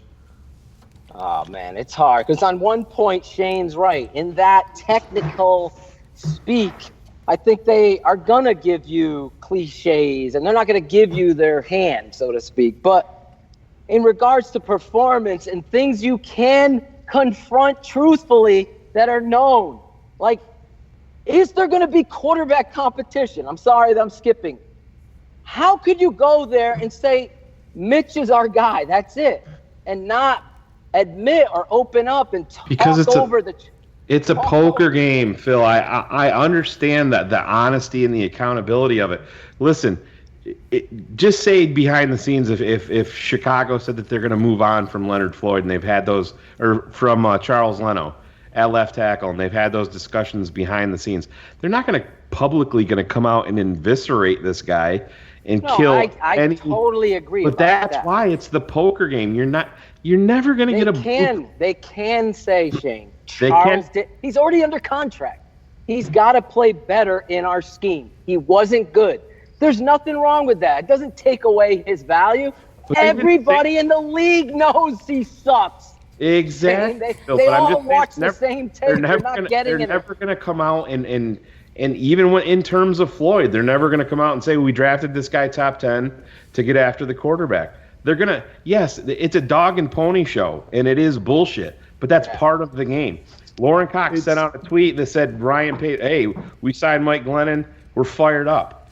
And when he said that, well, maybe that's an indictment on him. It is an indictment. Exactly. I mean, this guy, he can't get out of his own way. Honesty and accountability in a post-season press conference. And you can't say that and at the same time go back and talk about 2018 for 15 minutes. Phil, that's like don't sell me the fucking Toyota Camry. Give me the fucking brand new car. But you're not to that point where you can get the new car. You're not to the point of where you can make anything happen. The offseason hasn't even started. Actions are going to speak louder than I totally agree. When free agency starts and they go out and they say they go out and make a trade for a quarterback. I said this on last call. Not happening. I said say they go out and trade for Cam Newton. Oh, but they said that Mitch is the starter. You know, what does that mean? They go out and do that. So who... Yes, Shayne, all we have is what is on accountability. The plate. You're not going to get it in a press conference. You got to get some accountability here. An 8-8 disappointing season that you admit, and you've been gone for 12 months, whatever, how many months since August. You have to take some ownership. You flirted with it. You threw your bobber in the pool instead of going into the ocean fishing. You're playing a game. You're guaranteed to catch a fish if it's in a pail. Okay. I think we had some hints as to the fact that some of that accountability is going to be in the length of leash that some of these coaches have got is now shortened. I thought we had some hints towards that today. I mean, I used to work in stockbroking, and one of the things there is when you're dealing with a resource in which there's scarcity, you can't drive up the price. You have to basically try and make everything that you've got sound like it's fine, because you don't want to tip your hand. And I agree with Shayne on that we need to make sure that we're getting the best value of what we've got. And yeah, everyone else does see the tape. But you know yourself, Phil, some coaches think they can fix that problem. I can fix that problem. There is some value in this guy. I think I can get him to do this better. I think, and that's what you're we're not trading Charles Leno.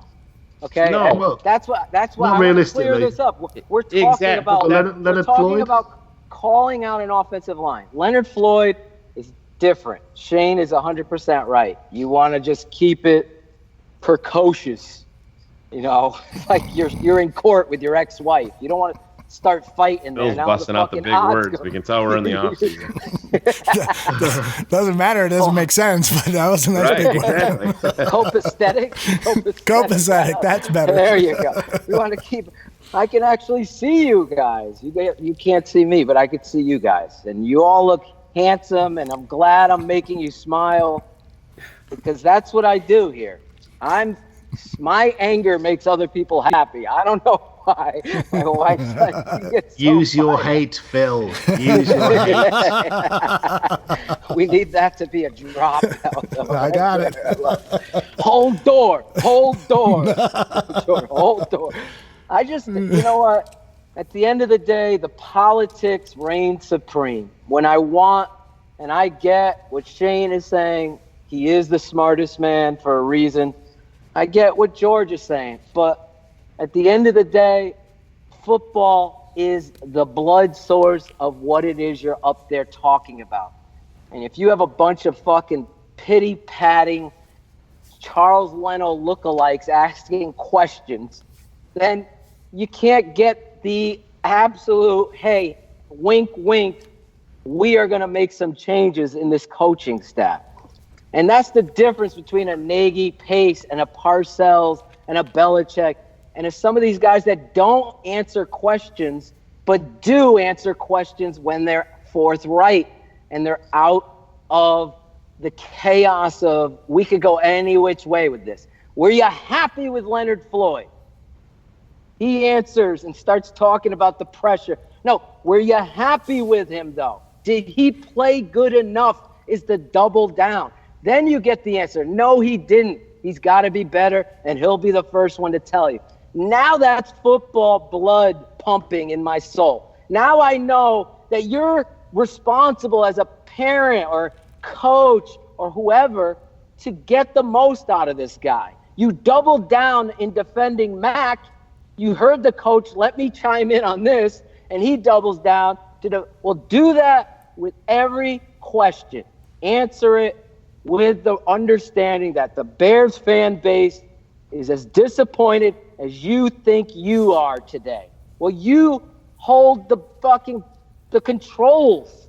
You hold everything in your hands. The power's in your hands to make the right decisions, to go on blind faith and believe you when you haven't shown your fucking face for 9 months.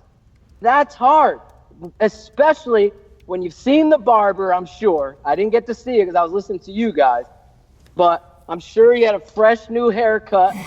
And I also understand that he probably went in there with the understanding that this was going to be tough. Let's rehearse this. And don't lie to me and say you haven't talked about it. Because everybody and their brother knows that they've been talking about this team and everything. And they kept pushing it off, Aldo. You heard him. Well, we're going to we still looking at that. No, you aren't. You've been looking at this since the bye week. Just say, we are going to fix this.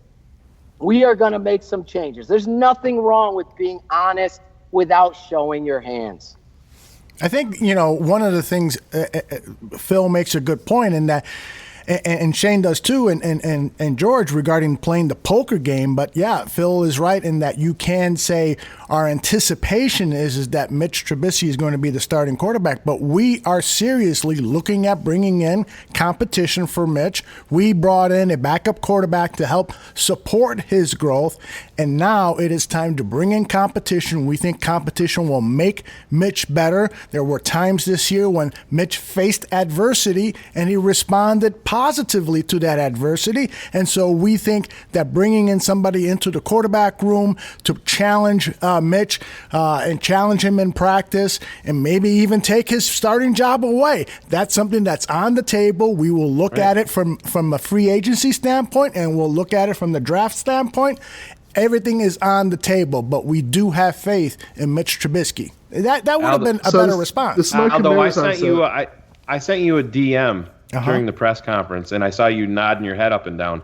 Did you watch Matt Nagy's face when Ryan Pace was speaking on Trubisky? I thought he was going to cry. Exactly. And did the general man last year at this time in the end of season presser, they announced that they were picking up Leonard Floyd's fifth-year option. Mm-hmm. Ryan Pace did not commit to that today. Yeah, that's true. This is all part of the poker game. Yep. And you have to look at. You guys always make fun of me because you'll send a picture and I'll point something that's on the shelf and you'll be like, "Oh shit, how did you see that?" You have to look at these little things from a different perspective, not what they are. Nobody sees the little things like this guy does. I'll tell you that. He spotted me out from a long distance away. But that's the thing. To me, it speaks volumes that if you can say that Mitch right now is your starter, but okay, you're going to commit to that, but you're not going to commit to the fifth-year option. What does it mean if you commit to Mitch as your starter right now in words, and then you go out and trade for a quarterback, and then you double down and draft a quarterback? Exactly. What does that say? Great point. So that's the reason why actions are way more important than anything that is said today. This is a poker game. It is. It really is. So one of the things that with what you're saying, he said that's one of the things I was fired up about. You don't think they've discussed the fifth-year option in October? Oh my God! It's like we're thinking about it. Like that makes you look dumb, though. That's what I'm saying. Like, just be honest. We'll talk about that. We've discussed it. We know what we're doing. No, but Phil, if you come out and say that you're committing to it right now, he said he's the starter right now. Any free agent quarterback is going to say, "You just committed to this kid." I'm not going to come there. But they've left it open-ended because they're going to be in the quarterback market. It's a poker game. And I agree with you about the actions. Shayne's nailed it there, Phil. So I think Shayne's nailed it right there in by not saying that he's committing to the fifth-year option. He also said, Pace said, and I think this was key, and it was very subtle the way he said it. There are now 2 spots in the quarterback room that are empty. Yeah, come take my money. He actually said have an open spot. Yeah. Exactly. I mean, that to me is, and he also said they're going to look in the draft and free agency. So to me, that sounds like a free agent, a draft. I mean that's without saying it explicitly. Exactly, and this is where your GM is removed from this because 110%. This isn't a Ryan Pace free agent signing. This isn't a Ryan Pace draft pick. Matt Nagy's quarterback is going to come in via free agency. Matt Nagy's quarterback is going to come in the draft because who got the commitment today? We totally believe in our head coach. We're completely on board. So now Matt Nagy, he's not going anywhere. This is going to be Matt Nagy's free agent quarterback.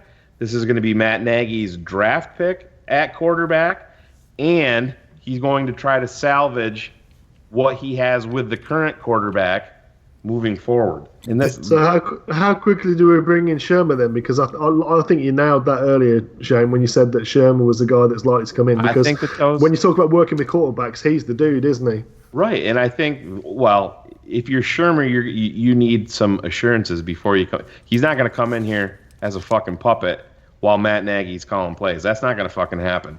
He's going to come in here and he's going to be the offensive coordinator. He's going to be calling all the plays. That needs to be talked about up front, and that's something Amen. that's Lord something Jesus, that needs to be please. addressed. One thing. Yeah, go ahead. One thing to remind you is that Shermer went to Minnesota Vikings as the tight ends coach because Norv Turner was calling the plays, and Norv Turner resigned. He quit basically, citing some health issue, I believe. So there might be some flexibility there in terms if Shermer really wants to work with the Chicago Bears organization and along his former partner with the Eagles, there might be some flexibility there where he might agree to Nagy calling the plays. So, but I kind of agree with you, Shayne, is that he probably doesn't want to make a lateral or a demotion.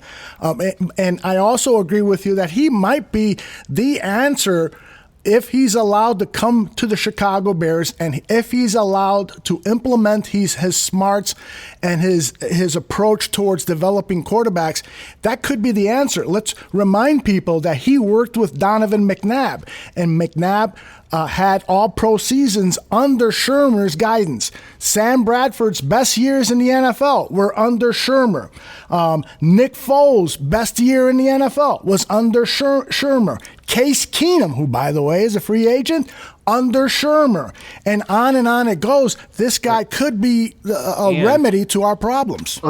I think that's the only move at offensive coordinator that Nagy would accept handing the actual play calling over to. I think that's the only guy that it would happen with.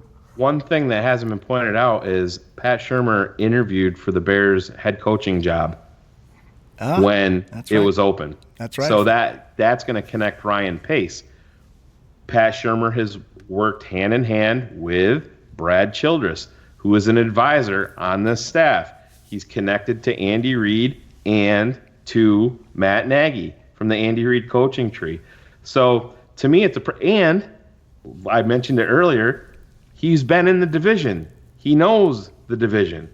So, and he was in the NFC East, and that's going to be, I mean, you see all of the turnover that's coming in the NFC East. Doug Peterson's the longest tenured coach now. And so, to me, it's a move that is pretty goddamn easy, unless your head coach and general manager are completely bullheaded and stubborn. But why would you not want to give Mitch every resource possible to succeed? And that's what it's going to come down to. And that's I'm still not buying any of these the dog and pony show press conference and these guys are lost and clueless and have no idea. And Adam Shaheen's got a vote of confidence today. It means nothing. It means nothing. Well, I think Shermer as well would come in with other coaches with him as well, wouldn't he? So there'd be, for example, a new QB coach. There'd be a new potentially offensive line coach. So there'd be a bit of a change there. But I mean, presumably, if they've worked with Shermer, they would be suitable to work with Nagy as well. But that's the only thing that is, would they make that level of change? Because I think Shermer probably would not necessarily want to work with the incumbent coaches that are there, which I think we've already seen there's some issues with in terms of their meshing with Nagy and with the changes we're going to see in the QB room.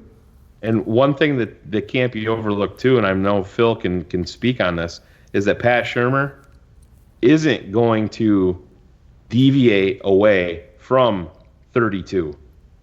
And he's going to rely. He knows the importance of a running game. You saw that this year with Saquon Barkley. You can say what you want about the Philadelphia Eagles, and that's what's gotten Andy Reid his original tenure in Philly, was that he didn't run the ball enough. But Philadelphia was they're much more of a running team than you realize. When did Philly start their run this year? Well, Miles Sanders started to flourish. Miles Sanders started to be the running back that they expected when they drafted him in the second round. Philadelphia went on their run because they're banged up everywhere.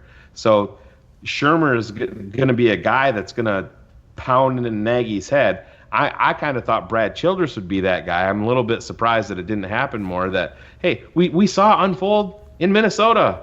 We're sitting here talking about getting in I formation and pounding the ball. They fucking did it. And then they went right away from it the next series. And 32 wasn't even on the field. Why? So Shermer's offense in terms of running change, would you agree it's more sort of power zone? I know the British like to talk too. Can you hear me? But let me just speak on this quick because I'm out in the fucking universe here, not in my man cave studio.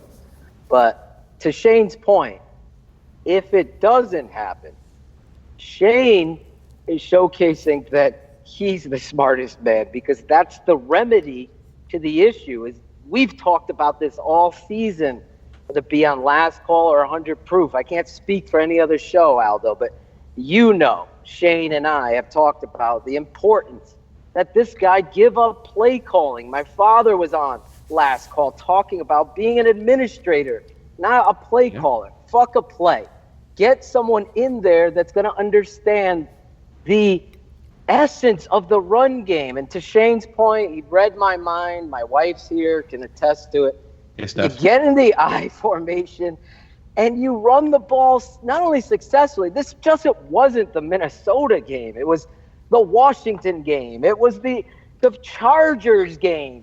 All the success, the Dallas game, the two tight ends, a wing running downhill, blocking the front, man-to-man, is showcasing what it is you could do. If you have, and Aldo, I said this on the show, I would have a coach telling me, Coach, they're giving us this front. We got to run the ball. We got to do this. Just so that I wouldn't be so caught up in the game or the plays or whatever else was going on with the team that I would go out there and make sure that I attacked the ground game, because the ground game opens up the whole offense. And it's not coincidence, Shayne, that you saw that. And again, it'll be a footnote for most people because it came against second and third stringers. But when the chips were down in a season full of, we would say, disappointment, the biggest showcase of what you did successfully for number 10, number 32, 12, all of it came from under center, came from doing some of the things that the head coach doesn't want to do. So the best thing you could do as a head coach is take a look in the mirror and get someone like a Shermer that'll come in here and you give them a part of your 80% of your offense. Because at the end of the day, it's got to be you. And I know he sucks in situational football. I've been critical of him for 2 years. But this, I think, to Aldo's point, to your point, Shayne, would be the biggest free agency signing, because it would be hope that this guy will have a monitor, if you will, monitoring the running game and its importance, because the offensive line is the biggest issue on top of being able to run the football. Because like I said, if people hate it, and I saw some of you commenting in YouTube that I'm a Mitch, I'm apologizing. No, I call Mitch out, but I see talent. I see it there, and I think that you have something if you do the right things. I want to go to Phil. Stand by if you can. I want to go to George because we only have him for another 4 to 5 minutes. I want to get his final thoughts, and then Phil, I'll go to you, and then Shayne and I will close the show. So, George, please take it away. Share your final thoughts. Yeah, so I think we've already sort of nailed what the solution is. It's going to be interesting to see whether the Bears see that as well. Shayne rightly saying that Shermer coming in would make a massive difference, and I think it would be a move that would be agreeable to Nagy as well, given the familiarity, the same coaching tree and philosophies meshing as well. I think it's also interesting that might also be a fit for Heastand in terms of the run blocking scheme that Shermer likes to run. So I think there's some contiguity with that, so it sort of fits in and sticks.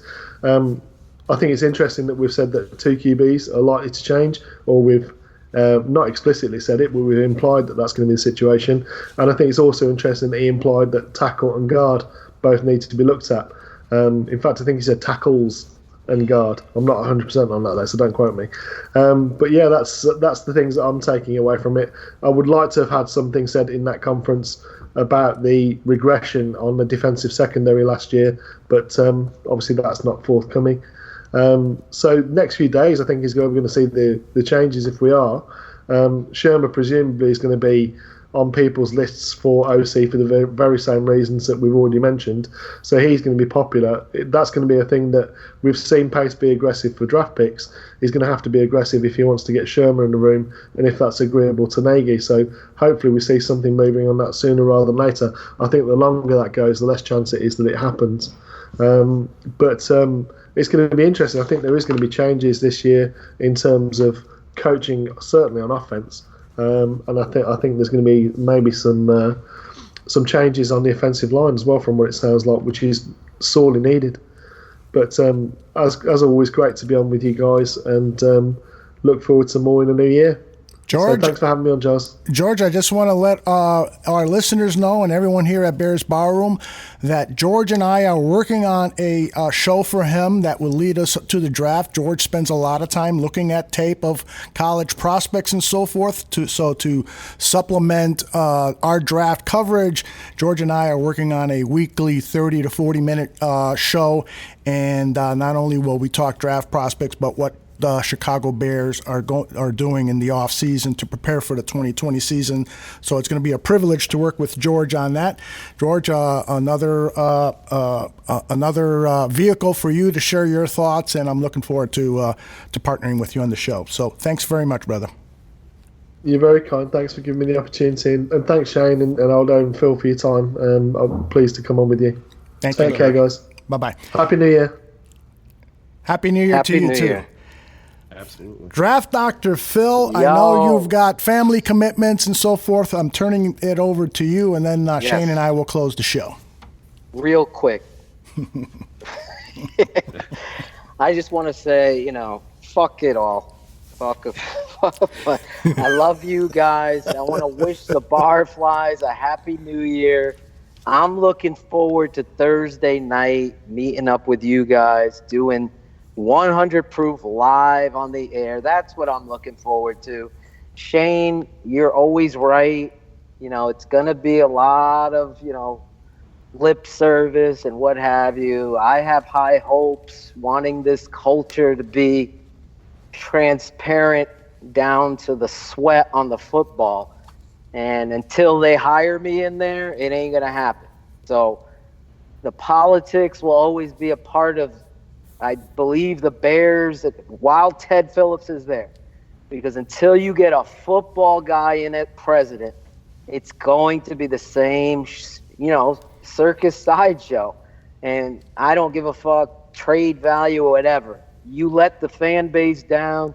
You traded it up for Mitch. There's so many things that you have a responsibility to answer in a professional way without showing any cards for the draft or free agency or whatever. You can do it. That's what you get paid big bucks and have a bunch of media. I mean, I face the music, you face the music every week without a. Aldo does no script for us. We got to go out there and face. Oh, there's no script here? No highlighters, no fuck a play, fuck a Christmas. We didn't even get a Christmas tree in the bar. That's right. So anyway, that being said, I want to thank all of you guys and wish the two of you, my partners, my brother, the happiest New Year's. Steph and I and the fam are going to go celebrate tonight. Nice. I'm going to go into the doctor right now and get an adjustment. I'm so excited because I'm getting so old, Shayne. Finally getting that get thing my cut neck off? adjustment. Yeah, my back and I think I have tennis elbow, Aldo. I'm so pissed right now. Tennis elbow? I don't know how I got tennis elbow. I don't Are you fucking sure it's play not tennis. volleyball elbow? Jerking off. Okay, you gotta keep. It was my left hand. I'm not proficient. I told my wife, with my left hand, I'm not proficient without it. Anyway, love you guys. Love you too. The Barflies. Thanks for letting me jump on with you. Oh, Because I was getting amped up, and all of you in the chat room. God bless you all, even the haters. 2020 is going to be a year. I'll work on the tape never lies.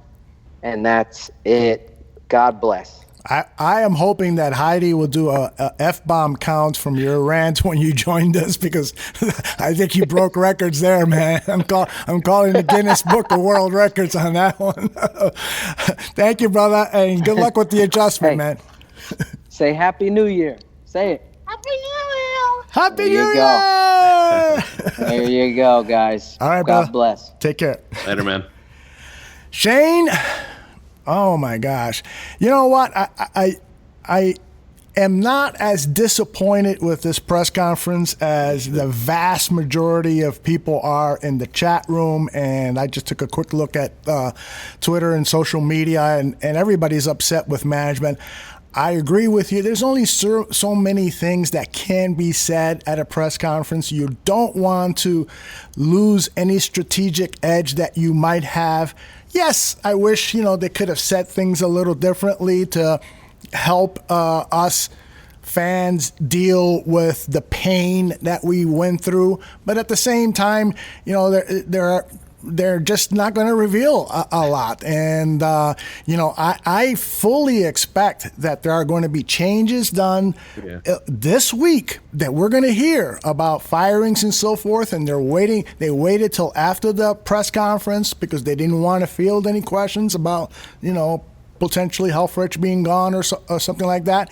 And they might be talking to a Shermer right now and seeing if he is interested in the job before they make a move with the offensive coordinator. So a lot of stuff, to kind of factor into the words that we heard. But clearly, some of the things that we can be really pissed off about, you touched on it already. The Anthony Miller situation, that was just horrendous. Disgusting. Was there anything else that just really irked you about this presser that you want to share? Not really. No, the biggest thing that stood out to me was Matt Nagy, and I DM'd you immediately when Ryan Pace, if you go back and just look at his eyes when Pace was talking about the quarterback, Nagy looked uncomfortable. He looked irritated. To me, that speaks volumes. And Pace didn't commit to the quarterback. Yes, he said none of that. It doesn't matter that he committed to him right now as the starter. If that was really, really true, and absolutely we're picking up the 5th-year option, then that's something completely different. So, other than that, I know Phil doesn't always agree with my take on press conferences because, Phil Emery, I used to love to listen to that guy talk. Oh, yeah. What did it mean? He would have a guy that we're going to have a 15-minute press conference, and 90 minutes later he was still going, and he would have, quote PFF and get into all the minutia that fans loved, and I get it. Yep. These guys that are in the chat room, these barflies and us, we're hanging on every word because to us it matters. We're committed to it. Right. We live and die with this stuff. Our wives and girlfriends can roll their eyes and say, how can it matter? Well, it does. It matters to us. And when we don't get the answers that we want, like today, it is hard to swallow, but there is a bigger picture here. And there wasn't going to be any commitments. There was going to be no blueprint today. And I think that's extremely important to remember moving forward. There's a game within the game, and Ryan Pace, blast him if you want to, he didn't draft the right quarterback and should have drafted Mahomes or Watson. Yes, you can go with that, but guess what? There wasn't anybody that had an idea of the poker face that he was playing leading up to 2017, and I think there's a lot of that going on now. And these guys, general managers, are never going to play their hand, especially publicly in a room full of reporters. He's going to say things and he's going to throw these guys off the scent. Let them go down this rabbit hole because I'm going right, you guys are going left. That's the poker game that I'm talking about. Yep. None of it means anything. To me, my biggest focus now is, and you talked about talking to Shermer, those talks should have taken place already, and I'm sure that they have. Shermer's got options. Ron Rivera was announced today in Washington. Ron Rivera comes from what coaching tree? Andy Reid's. Yeah. So there's another connection there, and we'll see. The same type of deal. He could be the OC in Washington. Who knows? Right. Young quarterback there to work with. So it's going to be interesting. to see how all of this unfolds. And unfortunately, we have to watch these playoffs without Chicago in them. But at the end of the day, Aldo, I think it's very important. Last year, 12-4. This year, 8-8. I know a lot of people don't want to admit it, but to me, you have to give a tip of the hat to your head coach for keeping this from going to 4-12, which it could have very, very easily. So, just like Minnesota last year, I tweeted this out yesterday.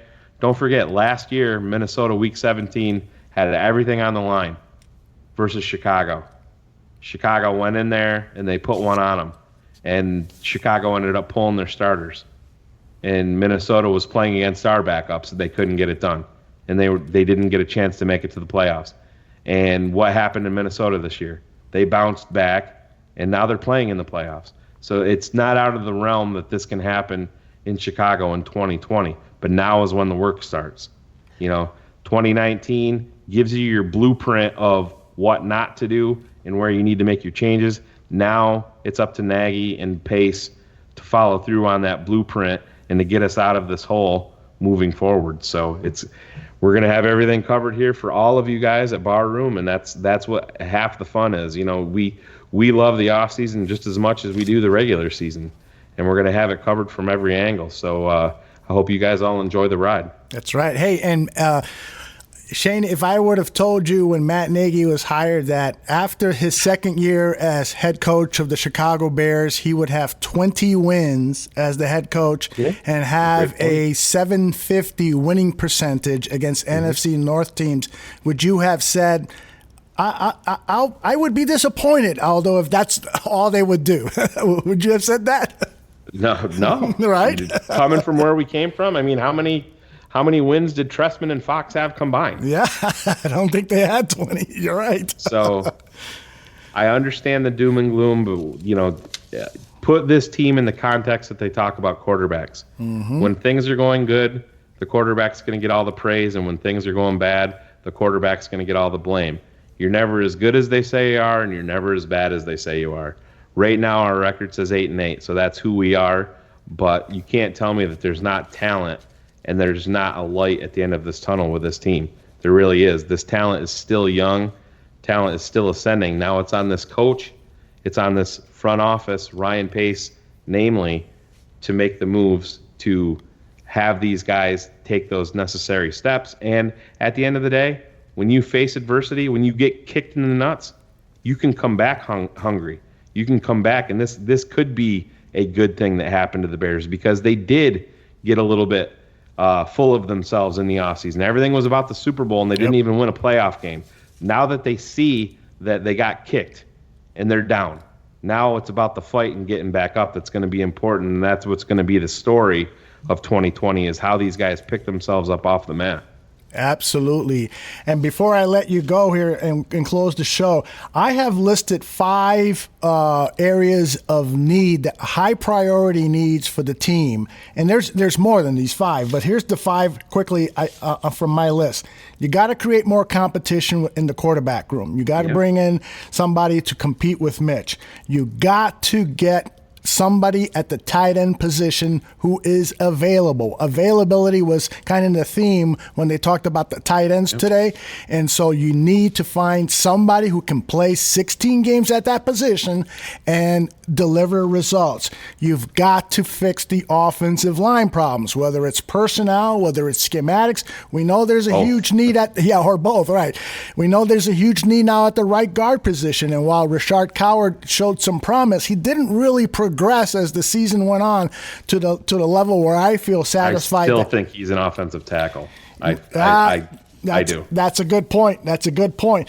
You've got to address the defensive back position. You now have a hole at the free or one of the safety positions. And I believe if you are going to make the decision that you're going to invest big time bucks into Eddie Jackson's next contract, then you have to make the right call at the other safety position, somebody that can complement Eddie Jackson and not have this system where you're having Eddie Jackson play two positions. He's not good in the box. He just isn't. He's a center fielder. He should be playing there 90% of the plays and creating turnovers. So the defensive back and then the replacing Prince Amukamara, that's huge. So defensive back position, and then finally you need to develop more depth at that defensive line position. This team, we saw the difference between a defense with Akeem Hicks and a defense without Akeem Hicks. And you're probably not going to find another Akeem Hicks, but you've got to bring in some more weapons there to maybe you will find another Akeem Hicks. Maybe you find somebody better, but you've got to devote some resources there. Those are my 5. Do you want to add to that at all? Well, you can't. You have to have pass rusher on there. Yeah, there you go. You're absolutely right. Mean, you cannot omit that. And say what you want about Leonard Floyd. Leonard Floyd is a player that's better in the run game than I think we expected, but we drafted him to get after the quarterback. Right. And I'm not going to get into the debate about Mac and what that means. Everybody knows my stance on that.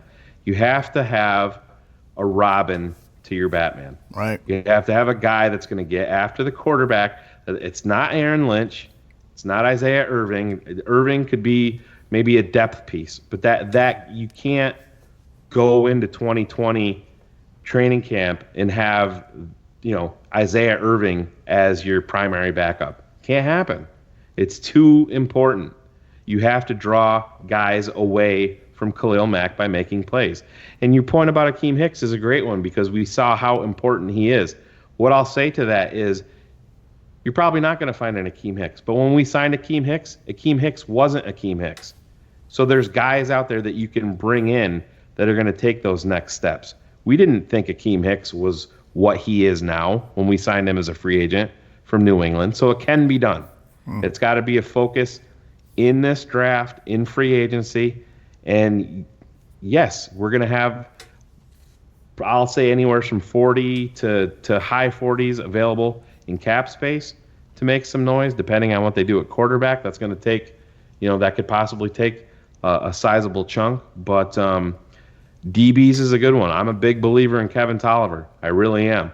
One unsung guy that they signed to a futures contract yesterday, Steven Denmark. They thought enough of him to draft him, and to keep him around. He's got great size, and 1 year in this system, an entire year in the strength program is going to do a guy like that wonders. I'm not saying that he's going to be a guy that's going to come in and you're going to rely on, but he's another guy there that you can look at to take that step. To me, I think Amukamara is gone. Fuller has become the team player, and financially made that commitment to the Bears, working with them. So it's going to be fun to see how this unfolds. But to me, I mentioned the name. If Brandon Scherf, there's he grew up a Bears fan, went to Iowa. He wants to get back. He's got a connection there. James Daniels. These guys all stick together. They not that they played together. They're two different ages, obviously. Two Iowa guys. He wants to get back to the Midwest. Bears are probably going to have to open up the bank a little bit, but you have to get some stability in there. And you tell me you have an interior line of Brandon Scherf, Cody Whitehair, and another year older with James Daniels. To me, that's a pretty good starting point. Then you go out and you draft yourself an offensive tackle possibly in round 2. That's a pretty good starting point for Mitch and for the quarterback room moving forward. Dude, I could talk to you for another 2 hours, but I know we both have other obligations that we need to get to. But the good news is that we will reunite here on our Mixlr.com live channel on Thursday night, 8 p.m. Central, for Bears 100 Proof. I have invited Danny Shimon to talk about the upcoming draft and get his thoughts also on this closing press conference. And our analytics guy, Matt Karstensen, will also be available. I believe he's made a soft commitment for Thursday night on 100 Proof. So it'll be Shayne, Draft Dr. Phil, myself, and at least 2 guests, I hope, and maybe more. And I also want to let people know that Draft on Tap resumes on Thursday, January 8th. Ryan Badgley and Danny Shimon will continue their evaluation of draft prospects, not only for the Chicago Bears, but just giving us an overall evaluation of the crop of players that's coming out in this upcoming draft. And Ryan Badgley, Danny Shimon, and I will be down at Mobile, Alabama the week of January 20th. And so we'll be feeding video and audio podcasts from Mobile, talking to players, talking to scouts, and just collecting more information than I think any other podcast network will offer you. So you're going to get it with Draft on Tap. You're also going to get draft analysis from Bears 100 Proof. Shayne and Phil love looking at college prospects tape, and so I'm sure they've already started working on that, and they will be sharing their opinions and evaluations. We'll do our own big board here as we've done in the past, and Shy Fans in the Stands will also be talking a draft, so make sure you join Joey Two Scoops and Greg Braggs. Mike North is not a big draft guy, but trust me, we'll talk plenty of football and sports betting on his show, Vegas Scores and Odds. Who am I leaving out, Shayne? We've got more football shows on this network. I keep forgetting. Barfly Tailgate Show, of course. We got you covered at every angle, that's for sure. Oh my gosh, we do. Hey, Aldo, real quick before we close it out, one thing to keep in mind, they talked about potential surgery for Mitch on the left shoulder, non-throwing shoulder. Yes. They're not going to subject him to anything in the OTAs. So Bears need a quarterback. Yes, good Chase point. Daniel is a free agent. Tyler Bray is a free agent. So they're going to bring in a legitimate guy that can run this offense, that's going to give this talent on offense a chance in the offseason. That's a great point. To go through and to make the steps that they need to. So don't forget about that. When you talk about the poker game, that's another reason why they're not Mitch is here, 5th-year option, because then any viable candidate is going to look at that and be like, all right, why? Unless you're going to overpay me, I'm not going to come there. This kid has been handed the spot, and that did not happen today. So that's one thing that I think is a real important part of this moving forward. I have to tell you, though, that my heart skipped a beat when you said that, because all of a sudden the thought of maybe bringing Chase Daniel and or Tyler Bray because their familiarity with the offense, and Nagy puts such a prime importance to that. It just scares me. I'd love to see 2 new faces. I'd love to see a developmental quarterback picked in the mid rounds, and I'd love to see a veteran come in and that the quarterback room looks 2/3 different. We know that Trubisky is most likely going to come back, but we need some veteran leadership and somebody that we would feel good about if Trubisky falls on his face the first game or two in 2020, that we can say, okay, let's bring in Case Keenum, let's bring in Teddy Bridgewater, or let's bring in Andy Dalton, or let's bring in one of these veterans that could be out on the street looking for a job. Can you imagine if Aaron Rodgers retired and the Green Bay Packers went out and said that Case Keenum was their starting quarterback? We'd be laughing at him. Yeah. But to me, that's not a viable option here.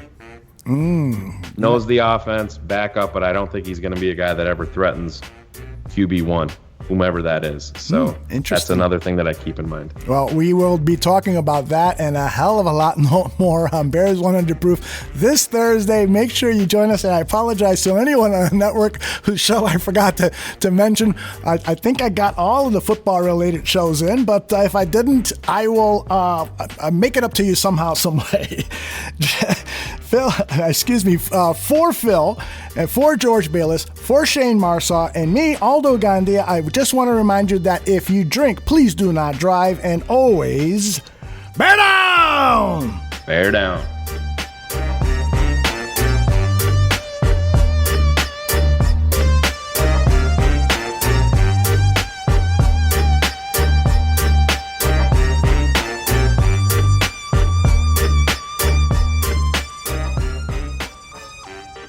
Hello everyone, my name is Alec Lifshos, aka Trey Busy, and I'm here to have a conversation with you guys about mental health.